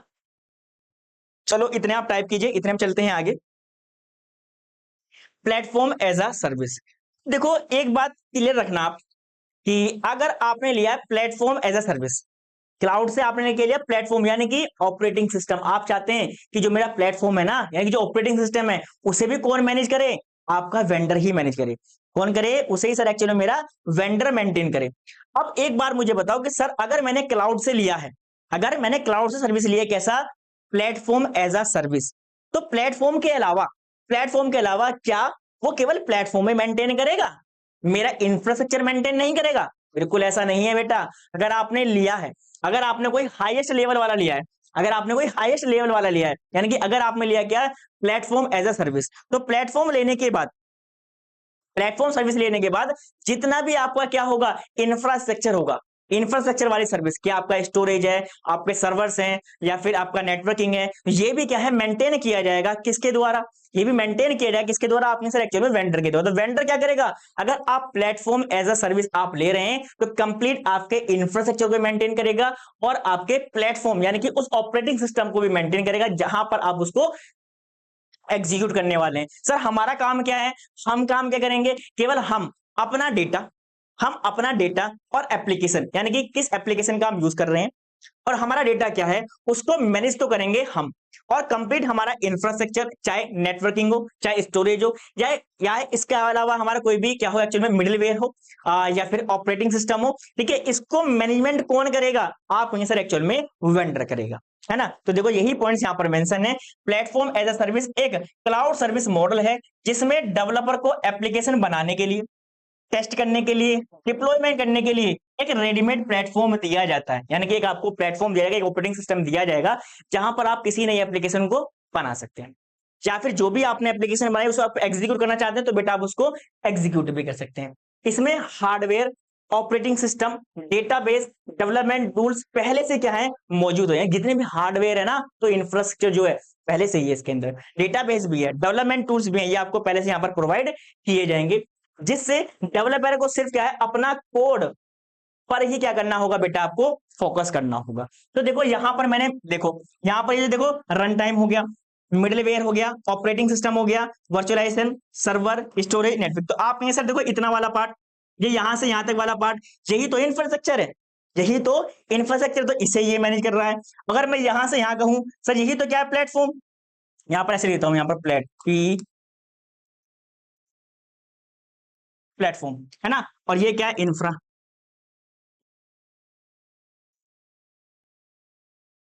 चलो इसको ठीक से लिख देता हूं, मैं थोड़ा साफ से लिख देता हूं भाई, आप कहेंगे सर थोड़ा सा साफ से लिख दो, इंफ्रा।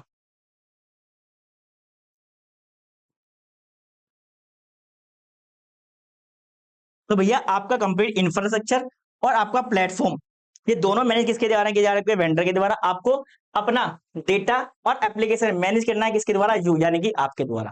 क्लियर हो गया, चलो इसके, चलो भैया यहां पर तो आ जाओ, इसके एडवांटेज क्या है। देखो एडवांटेज पहला, फास्टर एप्लीकेशन डेवलपमेंट, यानी कि यहां पर आप किसी भी एप्लीकेशन को फास्टर डेवलप कर सकते हैं, क्योंकि जितने भी आपको यहाँ पर बैकएंड के लिए टूल चाहिए है ना, और जितने भी हार्डवेयर चाहिए, और आपको यहाँ पर क्या है कंप्लीट एक रेडीमेड प्लेटफॉर्म दिया जाता है जहां पर आप किसी भी एप्लीकेशन को बना सकते हैं और या फिर उसको टेस्ट कर सकते हैं। हार्डवेयर और सॉफ्टवेयर सेटअप के यहाँ पर कोई भी आपको रिक्वायरमेंट नहीं है, खुद ही यहाँ पर आपको ऑटोमेटिकली प्रोवाइड किए जाएंगे वर्चुअल फॉर्म के अंदर। लो कॉस्ट है, खुद का सर्वर और मेंटेन करने की यहाँ पर आपको रिक्वायरमेंट नहीं है। स्केलेबिलिटी है, जिस भी रिसोर्स को आप अपने रिक्वायरमेंट के अनुसार इंक्रीज करना चाहते हैं इंक्रीज कर सकते हैं, डिक्रीज करना चाहते हैं आप उसको डिक्रीज भी कर सकते हैं। ऑटोमेटिकली अपडेट, यानी कि आपको खुद से चीजों को अपडेट करने की जरूरत नहीं है, सारी चीजें इसको ऑटोमेटिकली यहाँ पर अपडेट देखने के लिए मिलते रहते हैं। टीम कोलैबोरेशन, यानी कि एक साथ एक से अधिक लोग मिलकर यहाँ पर एक साथ वर्क कर सकते हैं। कुछ इसके ड्रॉबैक भी हैं, लैक ऑफ कस्टमाइजेशन, अब ऐसा नहीं है कि जो प्लेटफॉर्म आपको वहां पर दिया गया आप उस प्लेटफॉर्म को यूज कर सकते हैं, जो ऑपरेटिंग सिस्टम आपको बताया आप वो यूज कर सकते हैं, जो फंक्शनलिटी वहां पर आपको प्रोवाइड की है आप वही यूज कर सकते हैं। ऐसा नहीं है वहां पर आप अपनी रिक्वायरमेंट के बेस पर उसमें चेंजेस कर सकते हैं, नहीं, जो चीज आपको दिया गया जितना आपको दिया गया उतना ही स्पेसिफिक एरिया को आप यूज कर सकते हैं। तो कंपनी को प्लेटफॉर्म में सेट नियमों के अनुसार ही काम करना पड़ता है, जो रूल्स एंड रेगुलेशन वहां पर बता रखे हैं उनका वहां पर उल्लंघन नहीं करेंगे, उसके अकॉर्डिंग आप वहां पर अपने काम को कंप्लीट करेंगे।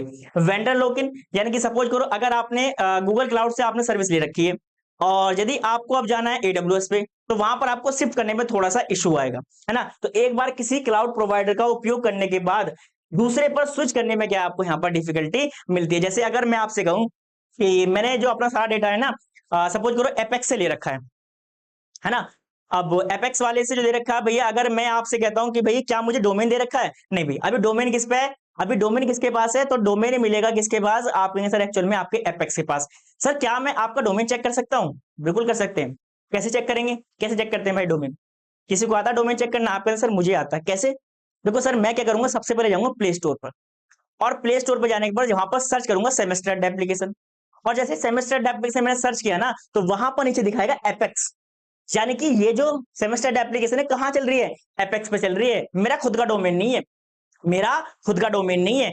अगर मैं चाहूं, अगर मैं कहूं कि एपेक्स वालों भैया से मैंने कहा एक काम करो भाई साहब मुझे आपकी सर्विस नहीं पसंद आ रही है अब, तो कहेगा सर क्या प्रॉब्लम, भाई मुझे सर्विस तुमसे चाहिए ही नहीं। मैं उससे कहूँ अब मुझे जाना है क्लास प्लस की तरफ, मुझे जाना है क्लास प्लस पे, तो मुझे अगर मेरे पास खुद का डोमेन नहीं है ना तो मना कर देगा कि भाई मैं तो नहीं दे रहा। अगर मैंने नहीं दिया और मैंने क्लास प्लस वाले से कहा कि भाई मेरे पास मेरा डोमेन तो नहीं है, तो भाई आप मुझे रख लो, कहेगा ठीक है सर मैं आपको सर्विस तो प्रोवाइड करा दूंगा, लेकिन जितने आपके डाउनलोडर्स हैं, जितने आपके डाउनलोडर्स हैं, जितनी आपकी रैंक अगर वहां पर सो रही है वो मेरे एप्लीकेशन पे शो नहीं होने की, वो वहां पर तो 0 से दिखाएगा। यानी कि अब क्या करना पड़ेगा, आपको हर एक यूजर को फिर से डाउनलोड कराना पड़ेगा। तो ये प्रॉब्लम्स आती है, ये मेन प्रॉब्लम आती है कि अगर आपने किसी भी एक क्लाउड प्रोवाइडर से अगर आपने सर्विस ले ली और यदि आप उसे चेंज करना चाहते हैं तो बेटा आपको यहाँ पर डिफिकल्टी देखने के लिए मिलेगी, जैसे मैं आपको रियल लाइफ में बता भी रहा हूँ। हालांकि मुझे कोई ऐसा इशू नहीं है, लेकिन मैं एक आपको सिनेरियो बता रहा हूँ। हालांकि मेरा एपेक्स से ही है अभी, तो सर से बात हुआ था, वो हम अपने हिसाब से कुछ चेंज करा लेंगे।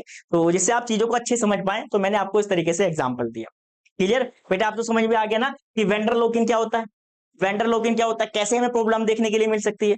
तो याद रखना, जब भी कोई एप्लीकेशन बनाए ना तो डोमेन किसका होना चाहिए, आपका ही होना चाहिए, डोमेन आपका ही होना चाहिए। अगर आपका डोमेन है तो आपका सारा डेटा क्या प्रॉपर तरीके से सेफ है। हाँ कर सकते हैं, अपनी सर्विस बना के ले सकते हैं, बिल्कुल ले सकते हैं बेटा, बिल्कुल ले सकते हैं।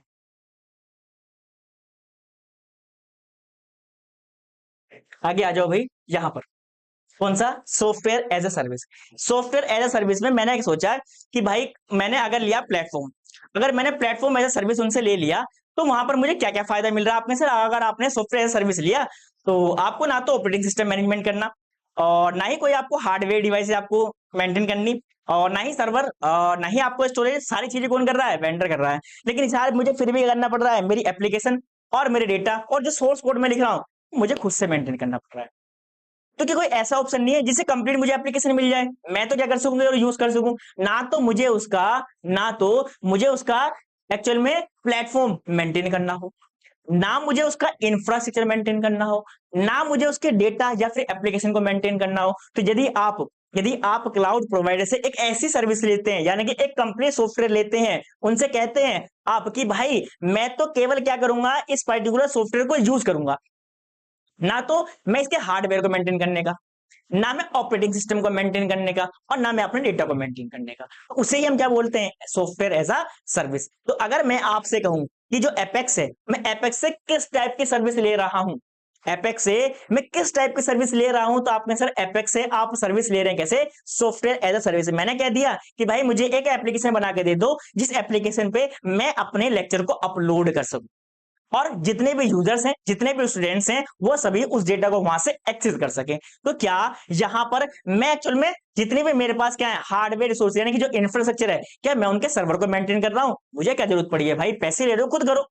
क्या मैं उनकी वहां पर स्टोरेज को मेंटेन करूं, मैं क्यों करूं, मेरा मन है मैं 10 लेक्चर लूंगा, मेरा मन है आज मैं 50 लेक्चर लूंगा, स्टोरेज मैनेजमेंट करने का काम आपका, पैसे ले रहे हैं आप मेरे से। अब वो कहेगा ऑपरेटिंग सिस्टम, आप कहने लगे सर मेरे एप्लीकेशन ना आपके एंड्रॉइड पे चलानी है या फिर मैक पे चलानी है, तो इसे मैं मेंटेन करूं, नहीं भाई आपका काम है, आप मुझे सर्विस दो कि जो मेरा एप्लीकेशन है ना ये एंड्रॉइड पर भी चले और ये मैक पर भी चले। मैं तो केवल क्या करूंगा, आपके सॉफ्टवेयर को यूज करूंगा, मैं कुछ मेंटेन नहीं करने वाला, ना तो मैं डेटा मेंटेन करूं, ना मैं एप्लीकेशन मेंटेन करूं, ना मैं प्लेटफॉर्म मेंटेन करूं, और ना ही मैं इंफ्रास्ट्रक्चर मेंटेन करूं।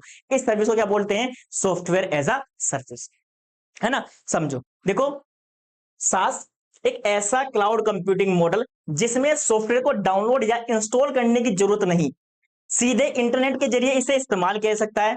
सॉफ्टवेयर मॉडल में सास मॉडल में सॉफ्टवेयर और उसके डेटा क्लाउड पर स्टोर होते हैं जिससे यूजर कहीं से भी एक्सेस कर सकता है। दूसरा एग्जांपल मैं आपको बताऊं, जैसे आप जीमेल यूज करते हैं, आप गूगल ड्राइव यूज करते हैं, क्या आप अपना एप्लीकेशन मेंटेन कर रहे हैं, नहीं, स्टोरेज मेंटेन कर रहे हैं, नहीं, ऑपरेटिंग सिस्टम मेंटेन कर रहे हैं, नहीं, तो वो क्या हमारे पास ये सॉफ्टवेयर एज अ सर्विस है ना। तो देखो अगर आप कुछ मैं आप चीजें बताता हूं जो आपको ध्यान रखनी है, रियल लाइफ में एग्जांपल है। तो दोनों देखा, आपने सभी ने देखा होगा कि भाई हम अपने डेस्कटॉप में क्या रखते हैं, एमएस वर्ड वगैरह रखते हैं ना। तो यदि मेरे पास एमएस ऑफिस है तो वहां पर मुझे आपको क्या मिलेगा, एमएस वर्ड भी मिलेगा, एमएस वर्ड भी मिलेगा, है ना, एक्सेल भी मिलेगा, पावर पॉइंट भी मिलेगा। अच्छा अगर मैं आपसे कहूं कि एक काम किया कि आपका जो डेस्कटॉप है जिसको आप यूज कर रहे थे ना, अचानक से क्रैश हो गया, विंडो उड़ गई भाई, और नहीं हमने विंडो डलवा दी भैया, लेकिन जो उसमें एमएस ऑफिस था ना वो कैसा था भैया, परमानेंट नहीं था, जैसे विंडो गई तो वो भी उड़ गया। अगर मुझे सिस्टम के अंदर भी इंस्टॉल कराना है सर, मैं इंस्टॉल तो करा लूंगा, मेरे सिस्टम के अंदर आ तो जाएगा, लेकिन मुझे वहां पैसे भी खर्च करने पड़े। क्यों? कि सर जो माइक्रोसॉफ्ट ऑफिस है ना, वो फ्री में नहीं मिलता, वो फ्री में नहीं मिलता, मुझे क्या वहां पर पैसे खर्च करने पड़ते हैं। अब देखो भाई, मुझे एमएस वर्ड में कुछ काम करना है या फिर एक्सेल सीट में मुझे कुछ काम करना है, तो मेरे पास सॉफ्टवेयर है नहीं, तो क्या कोई इसका अल्टरनेटिव है? क्या कोई इसका अल्टरनेटिव है जो कोई यूज करता हो? मुझे बताओ, क्या कोई ऐसा इसका अल्टरनेटिव है? तो आप कहेंगे हाँ सर, देखो जैसे क्या है गूगल डॉक। क्या है? Google doc. तो गूगल डॉक पे आप क्या कर सकते हैं? एमएस वर्ड की तरह आप काम कर सकते हैं। ऐसे वहां पर क्या है? Excel sheet. ऐसे क्या वहां पर गूगल एक्सेल सीट, जहां पर आप क्या कर सकते हैं? एक्सेल सीट बना सकते हैं। क्या उसको आपको डाउनलोड करना आपने? नहीं भाई, ऑनलाइन ही, ऑनलाइन ही आप सारे काम कर सकते हैं उसमें, आपको डाउनलोड करने की जरूरत नहीं। आपको डेटा मेंटेन करना है? नहीं। प्लेटफॉर्म मेंटेन करना है? नहीं। इंफ्रास्ट्रक्चर मेंटेन करना है? नहीं। आप तो डायरेक्ट क्या करेंगे? उसको वहां पर यूज करेंगे। कोई दूसरा ऑप्शन? कोई दूसरा? आप कहेंगे सर देखो, एक आता है लिब्रे ऑफिस, एक आता है लिब्रे ऑफिस, उसे यूज कर सकते हैं। इसके अलावा एक आप कहेंगे सर ऐसा आता है ओपन ऑफिस।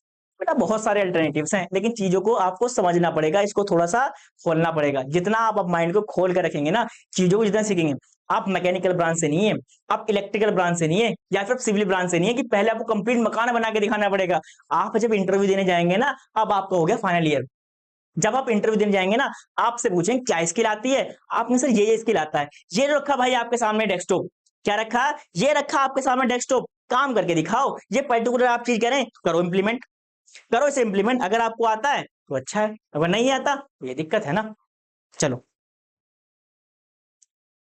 चलो भैया आगे आ जाओ। सॉफ्टवेयर सर्विस मैंने बता दिया, एडवांटेज भी समझ लो।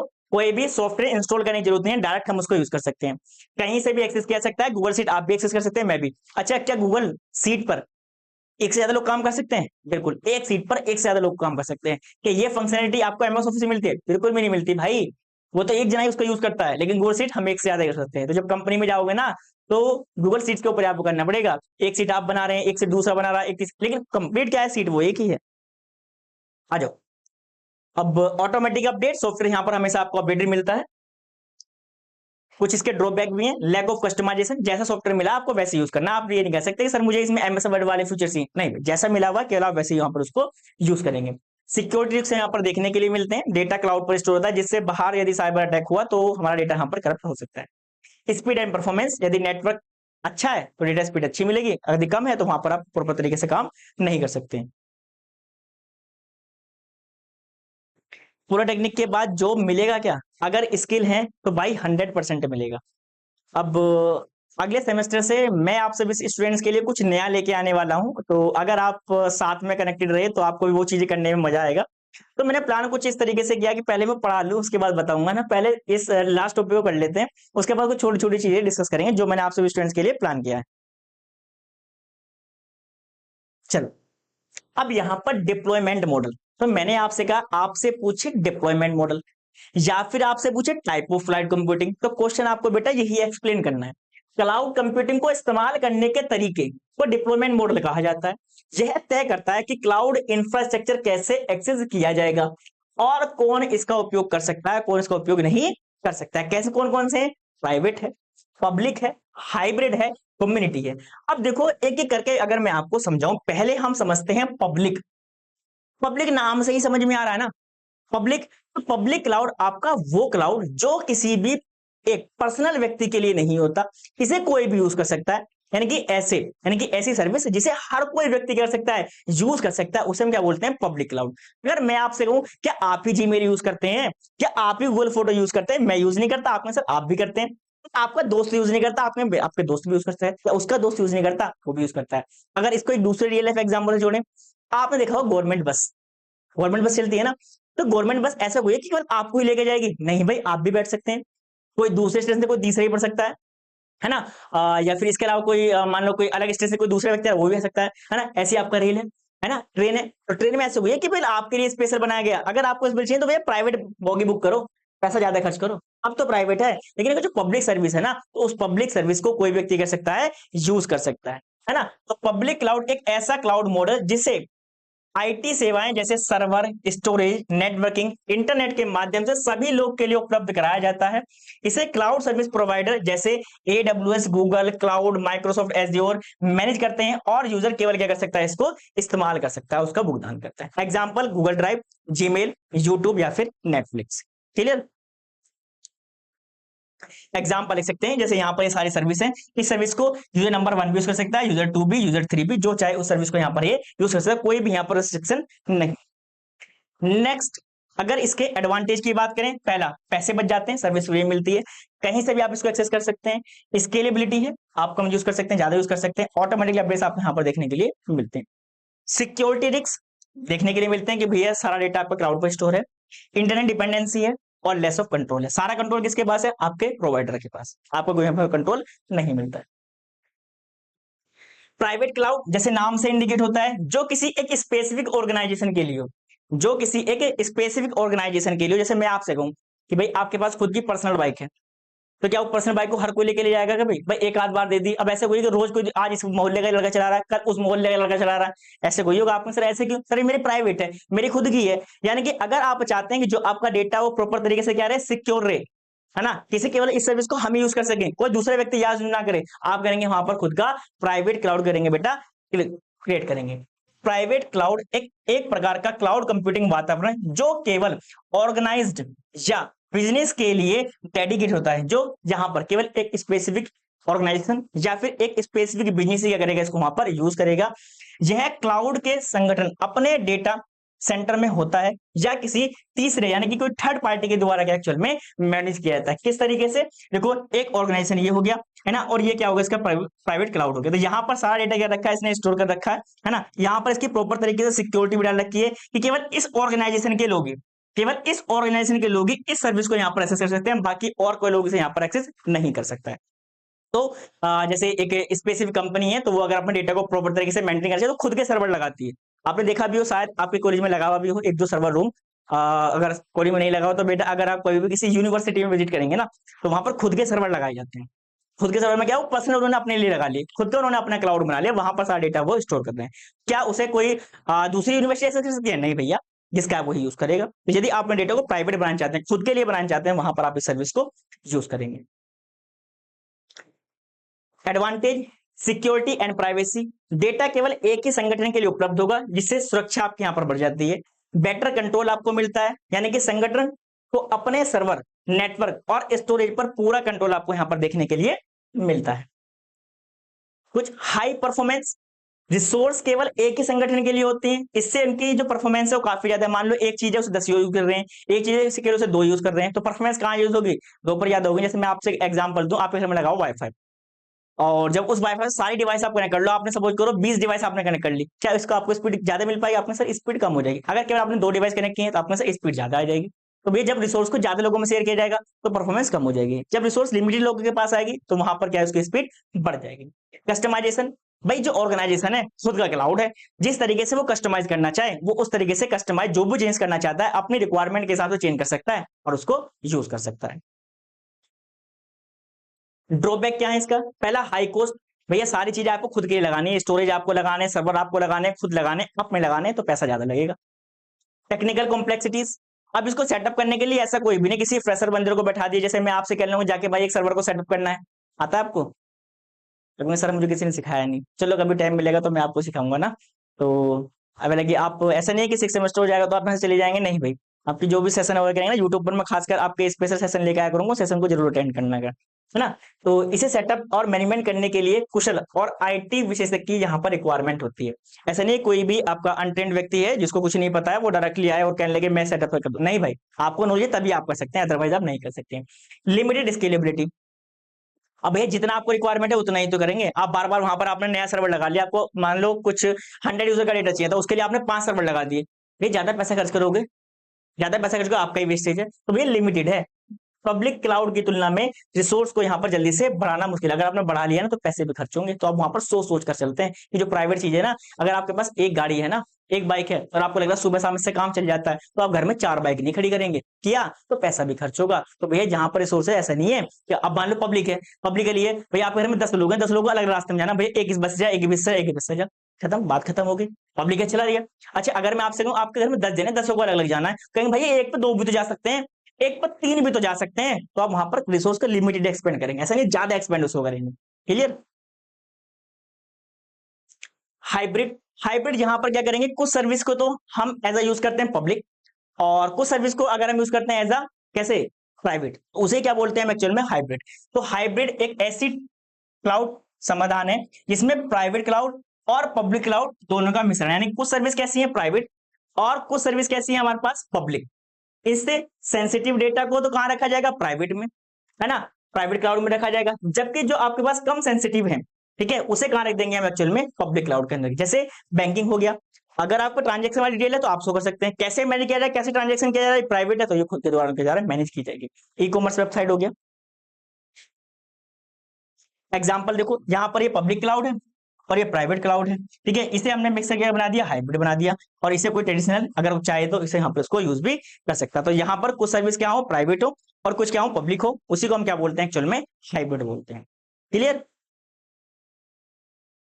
एडवांटेज क्या है, फ्लेक्सिबिलिटी, संगठन अपनी जरूरत के अनुसार रिसोर्स को बढ़ा या फिर घटा सकते हैं, है ना। दूसरा कॉस्ट इफेक्टिव, कॉस्ट इफेक्टिव सारी चीजें हमें प्राइवेट नहीं रखनी, जो चीज हमें प्राइवेट नहीं रखनी उसे हमें कर दिया पब्लिक कर दी, तो इससे क्या यहाँ पर हम कॉस्ट को सेव कर सकते हैं। यानी कि जितना संवेदनशील यानी सेंसिटिव डेटा है उसे सुरक्षित रखने के लिए तो प्राइवेट कर दिया, और जितने हमें नॉर्मल कार्य करने हैं उसके लिए हमने पब्लिक क्लाउड का यूज कर लिया, तो पब्लिक क्लाउड यूज कर रहे हैं तो वहां पर पैसा क्या हमारा यहाँ पर बच जा रहा है। एनहेंस सिक्योरिटी, यानी कि सिक्योरिटी कैसे बढ़ा रहे हैं, जो प्राइवेट डेटा है उसे प्राइवेट क्लाउड में रखो, जो पब्लिक के लिए है उसे पब्लिक में रखो, तो यहाँ पर सिक्योरिटी क्या यहाँ पर हमने इंक्रीज कर दी। डिजास्टर रिकवरी, अगर एक क्लाउड सर्वर फेल हो जाए तो दूसरे से यहाँ पर बैकअप हमारा यहाँ से लिया जा सकता है, ये हमें बेनिफिट देखने के लिए मिलते हैं। ड्रॉबैक क्या है यहाँ पर, कॉम्प्लेक्स मैनेजमेंट, दोनों क्लाउड को एक साथ मैनेजमेंट करना है, हाँ थोड़े लिए कॉम्प्लेक्स होता है, क्योंकि कुछ चीज हमें प्राइवेट मैनेज करनी है और कुछ चीज हमने पब्लिकली यहाँ पर मेंटेन करनी है। नेटवर्क डिपेंडेंसी है, अगर बेहतर कनेक्टिविटी आपको नहीं मिल रही है तो आप यहाँ पर उन सर्विस को प्रॉपर तरीके से एक्सेस नहीं कर पाएंगे। सिक्योरिटी चैलेंज आपको देखने के लिए मिलते हैं, डेटा को एक दूसरे से क्लाउड पर ट्रांसफर करते समय यहाँ पर सुरक्षा का हमें यहाँ पर देखने के लिए मिलता है। हाई इनिशियल कॉस्ट, इसे सेटअप करने के लिए आईटी प्रोफेशनल और विशेषज्ञ की रिक्वायरमेंट होती है, ऐसा नहीं कि आप डायरेक्टली अगर आपने कहा कि सर मैं सेटअप कर दो, नहीं भाई, आपके पास आईटी एक्सपर्ट होने चाहिए, वही उसको सेट करेंगे, सेंसिटिव डाटा को प्राइवेट में, पब्लिक वाले को पब्लिक वाले में, उसको कॉन्फ़िगर करके खुद का क्लाउड बनाएंगे ना। चलो एक और बचता है उसे और समझ लेते हैं भैया, ये क्या है कम्युनिटी। कम्युनिटी का मतलब समझिए, कम्युनिटी का मतलब ऐसे कि मान लो कि दो व्यक्ति हैं, एक ऑर्गेनाइजेशन है आपके पास ए और एक ऑर्गेनाइजेशन है बी। कितने ऑर्गेनाइजेशन है आपके पास, दो ऑर्गेनाइजेशन है, एक ए और एक बी। एक कहता है भाई मेरे पास तो स्टोरेज ज्यादा है, मेरे पास 100 GB स्टोरेज है, मैं एग्जांपल के बता रहा हूँ, 100 GB तो कुछ भी नहीं होता, मेरे पास 100 GB है ऑर्गेनाइजेशन ए के पास, वो कहता है इसमें से मैं केवल 50 GB यूज कर पाता हूँ और 50 मेरे पास फ्री बच जाती है। अच्छा, और मुझे क्या चाहिए भाई, 10 नेटवर्किंग डिवाइस की जरूरत चाहिए। अब दूसरा वाला है ऑर्गेनाइजेशन जो ऑर्गेनाइजेशन नंबर बी है, देखो यहाँ पर है समझो, ये ए ऑर्गेनाइजेशन है, ये बी ऑर्गेनाइजेशन है ना, इसके पास कितनी है 20 नेटवर्किंग डिवाइसेस है ना, और इसके पास क्या है 100 GB डेटा है। 100 GB में से ये 50 GB तो कर लेता है यूज, और 50 GB क्या बच जाता है इसके पास, ये फ्री। फ्री कितना है 50 GB। ये वाला भाई जो है 10 नेटवर्क डिवाइस तो यूज कर लेता है, और उसके बाद 10 क्या एक्चुअल में यहाँ पर ये फ्री। अब देखो अगर यहाँ पर देखो ये वाला जो भाई है ना, ये कहता है कि भाई एक बात मेरी सुनो, मुझे ना क्या चाहिए 50 GB डेटा चाहिए, मुझे 50 GB स्टोरेज चाहिए जिससे मैं अपने डेटा को स्टोर कर सकूं। ये भाई कहते हैं दूसरे वाले कहते हैं कि देखो एक्चुअल में मुझे क्या चाहिए, मुझे यहाँ पर भाई 10 नेटवर्किंग डिवाइसेस की रिक्वायरमेंट है। तो यहाँ पर एक बात समझ में आ रही है ना, जो चीज इसको रिक्वायरमेंट है वो इस वाले के पास अवेलेबल है, और जो चीज इसे चाहिए बी वाले को वो ए वाले के पास अवेलेबल है। तो यहाँ पर क्या कर लेंगे, ये रिसोर्स की एक दूसरे के साथ शेयरिंग कर लेंगे, तो इससे जो हमारा क्लाउड बनेगा उसे हम क्या बोलेंगे बेटा, कम्युनिटी क्लाउड बोलेंगे। तो कम्युनिटी क्लाउड एक प्रकार का क्लाउड कंप्यूटिंग मॉडल जिसमें एक ही विशेष समुदाय के कई संगठन द्वारा साझा किया जाता है ना। अब जैसे मान लो ये दोनों जो ऑर्गेनाइजेशन एक है, जैसे बैंकिंग के हैं या फिर दोनों ई कॉमर्स के हैं या फिर ये किसी अदर प्लेटफॉर्म के, दोनों एक के ही होने चाहिए, ऐसा नहीं है तो एक बैंक का एक ई कॉमर्स का, ऐसे शेयरिंग नहीं हो सकती। तो ये क्या है, स्पेसिफिक एक ही समुदाय के लोग होंगे, इसमें वे संगठन शामिल होंगे जिनमें आवश्यकताएं, सुरक्षा मानक और नीतियां एक्चुअल में समान, यानी कि जो भी सिक्योरिटी स्टैंडर्ड है है ना, जितनी भी रिक्वायरमेंट्स हैं वो सभी में क्या मिलनी चाहिए बेटा, सेम मिलनी चाहिए। जैसे बैंकिंग हो गया, सरकारी एजेंसी हो गया, स्वास्थ्य केंद्र हो गया, है ना, शोध यानी कि रिसर्च सेंटर हो गया, जो एक दूसरे की सेवाएं वहां पर डेटा क्या करते हैं, वहां पर शेयर करते हैं। कैसे बनाएंगे, देखो यहाँ पर कुछ सर्विस इसकी हो गई और कुछ सर्विस इसकी हो गई, है ना, यहाँ पर इन दोनों को मिला के क्या बना दिया, एक हमने क्लाउड बना दिया। लेकिन यहाँ पर कस्टमाइजेशन लिमिटेड है। क्या है यहाँ पर, कस्टमाइजेशन। ऐसा नहीं है कभी तो कह रहा है कुछ यहाँ पर ये चेंज करो और कभी कह रहा है ये चेंज करो, नहीं भाई, दोनों की सलाह से ही होगा। आप ऐसे नहीं, ये अपने स्पेसिफिक तरीके से जैसे इसका मना है वैसे काम कर सकते, नहीं ऐसा नहीं करेगा, दोनों की सलाह से यहाँ पर सारे काम होंगे। यहाँ पर सारे पॉइंट मैंने मेंशन भी किए हैं। देखो, सिक्योरिटी तो इंप्रूव हो जाएगी, केवल एक विशेष समुदाय के सदस्यों को एक्सेस मिलता है जो डेटा की सुरक्षा बढ़ाता है। ऐसा नहीं है कि जो बैंकिंग वाले हैं उस वाले डेटा को ई कॉमर्स वाले यूज कर रहे हैं, है ना, या फिर कोई दूसरी गवर्नमेंट एजेंसी, नहीं भैया, जिसके लिए है वही यूज कर सकते हैं, बाकी और कोई भी नहीं। कॉस्ट सेविंग भी है। अब भैया जो चीज मुझे जरूरत थी वो दूसरे वाले ने मुझे दी, और जो उसे जरूरत थी वो मैंने दे दिया, तो यहाँ पर रिसोर्स आपस में शेयर हो गई। मुझे किसी भी रिसोर्स का एक्स्ट्रा वहां पर परचेस करने का जरूरत नहीं पड़ा। जो रिसोर्स थे उसमें क्या एक दूसरे की शेयरिंग से मेरा काम बन गया, तो यहाँ पर मेरे पैसे भी क्या है, कम लगेंगे। सभी संगठन मिलकर रिसोर्स का आपस में उपयोग करते हैं, जिससे लागत क्या हमारे यहाँ पर कम हो जाती है। कस्टमाइजेशन, जैसे जैसे जो दोनों ऑर्गेनाइजेशन होंगे उनकी जो भी रिक्वायरमेंट होगी उन रिक्वायरमेंट के बेस पे थोड़ा मोर कस्टमाइजेशन कर सकते हैं। समुदाय की जरूरत के अनुसार क्लाउड को यहाँ पर कस्टमाइज किया जा सकता है। शेयर रिसोर्सेज, यहाँ पर एक ही संगठन के जो लोग हैं वो अपने रिसोर्स को एक दूसरे के साथ कर सकते हैं बेटा, शेयर कर सकते हैं। कुछ ड्रॉबैक भी है। पहला, लिमिटेड स्केलेबिलिटी। अब ऐसा नहीं है कि यहाँ पर आप एक एक्सटेंड लिमिट तक उसको एक्सपेंड कर सकते हैं, नहीं भाई, पब्लिक क्लाउड की तुलना में इन रिसोर्स को कम बढ़ाया जा सकता है। टेक्निकल कॉम्प्लेक्सिटीज, इसे बनाए रखने के लिए, मैनेज करने के लिए आसान नहीं होता, क्योंकि इसे एक संगठन के द्वारा मैनेज नहीं किया जाता, तो यहां पर आपको टेक्निकल नॉलेज होना जरूरी है। शेयर्ड कंट्रोल, कई संगठन द्वारा उपयोग किए जाने के कारण किसी एक संगठन को पूर्ण नियंत्रण नहीं होता। ऐसा नहीं है कि कोई एक पर्टिकुलर रिसोर्स को आप अकेले यूज कर सकते हैं।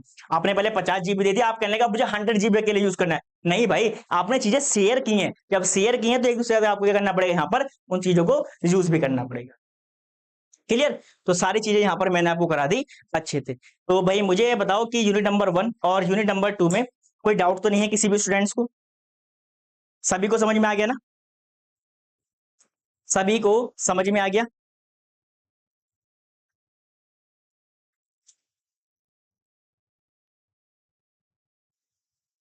सभी को क्लियर है बेटा? बता दो एक बार, जिस भी स्टूडेंट्स को क्लियर है, और यदि कोई ऐसा स्टूडेंट्स को कोई डाउट है तो बेटा बता दो एक बार।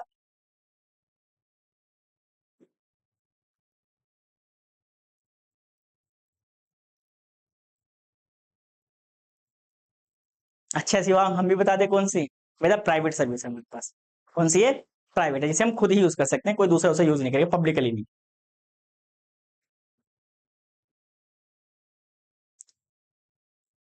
अच्छा देखो, आप डिप्लोमा तो कर रहे हैं बेटा, अब आपका डिप्लोमा का लास्ट सेमेस्टर है, तो बहुत सारे स्टूडेंट सोच रहे होंगे सर डिप्लोमा कर लिया कि हमारी जॉब लगेगी नहीं लगेगी, है ना, ऐसे आपको नहीं सोचना है।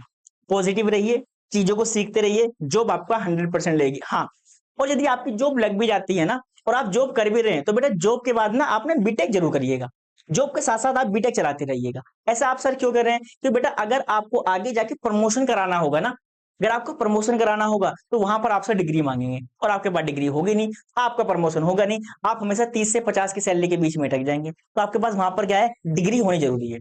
तो चाहे आप रेगुलर कीजिए चाहे प्राइवेट कीजिए, है ना, चाहे रेगुलर चाहे प्राइवेट, आपको डिग्री जरूर करनी है, सभी स्टूडेंट्स को जरूर करनी है। तो सभी स्टूडेंट ने सीयूटी का एग्जाम फॉर्म भर दिया होगा, सभी स्टूडेंट्स एग्जाम जरूर देंगे। हाँ, और यदि बीटेक में एडमिशन से रिलेटेड आपको कोई भी क्वेरी हो कि आपको किसी कॉलेज में, ऐसे कॉलेज में आपको एडमिशन लेना है जहां पर सर मुझे कॉलेज ना जाना पड़े, मुझे कॉलेज ना जाना पड़े, सर मुझे क्या करना पड़े, केवल एग्जाम हो और मैं एग्जाम देने चला जाऊं, मुझे एग्जाम देने जाना है, मुझे एक्चुअली में कॉलेज में पढ़ने प्रैक्टिकल होंगे तो हो सकता है मुझे प्रैक्टिकल में जाना पड़े, तो कोई ऐसा कॉलेज, क्योंकि आप जॉब करेंगे तो आप रोज कॉलेज को अटेंड कर पाएंगे, नहीं कर पाएंगे रोज को, ये भी चीज आपको देखनी। अगर आपको कॉलेज से रिलेटेड, एडमिशन से रिलेटेड कोई भी आपको कोई क्वेरी हो, तो हो सकता है कि कभी आप कॉल करते हैं तो मैं आपकी कॉल को अटेंड नहीं कर पाता, तो आप मुझे टेक्स्ट मैसेज कर सकते हैं, व्हाट्सएप पे तो आप मैसेज कर सकते हैं, तो जैसे मैं फ्री रहूंगा जो भी आपका सोल्यूशन होगा उसका सोल्यूशन को मैं आपको प्रॉपर तरीके से गाइड करूंगा।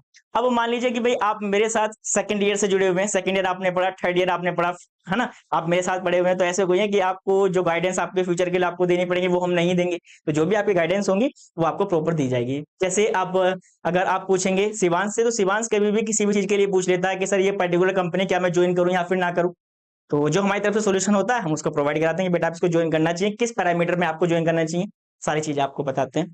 ठीक है, तो इस क्लास में इतने देखेंगे। परसों आपकी क्लास होगी, मैं आपको ग्रुप में एक बार मैसेज कर दूंगा, अगर आप भूल भी जाएंगे तो ग्रुप में आपको मैसेज, लेकिन क्लास बेटा सुबह 7 बजे ही होगी।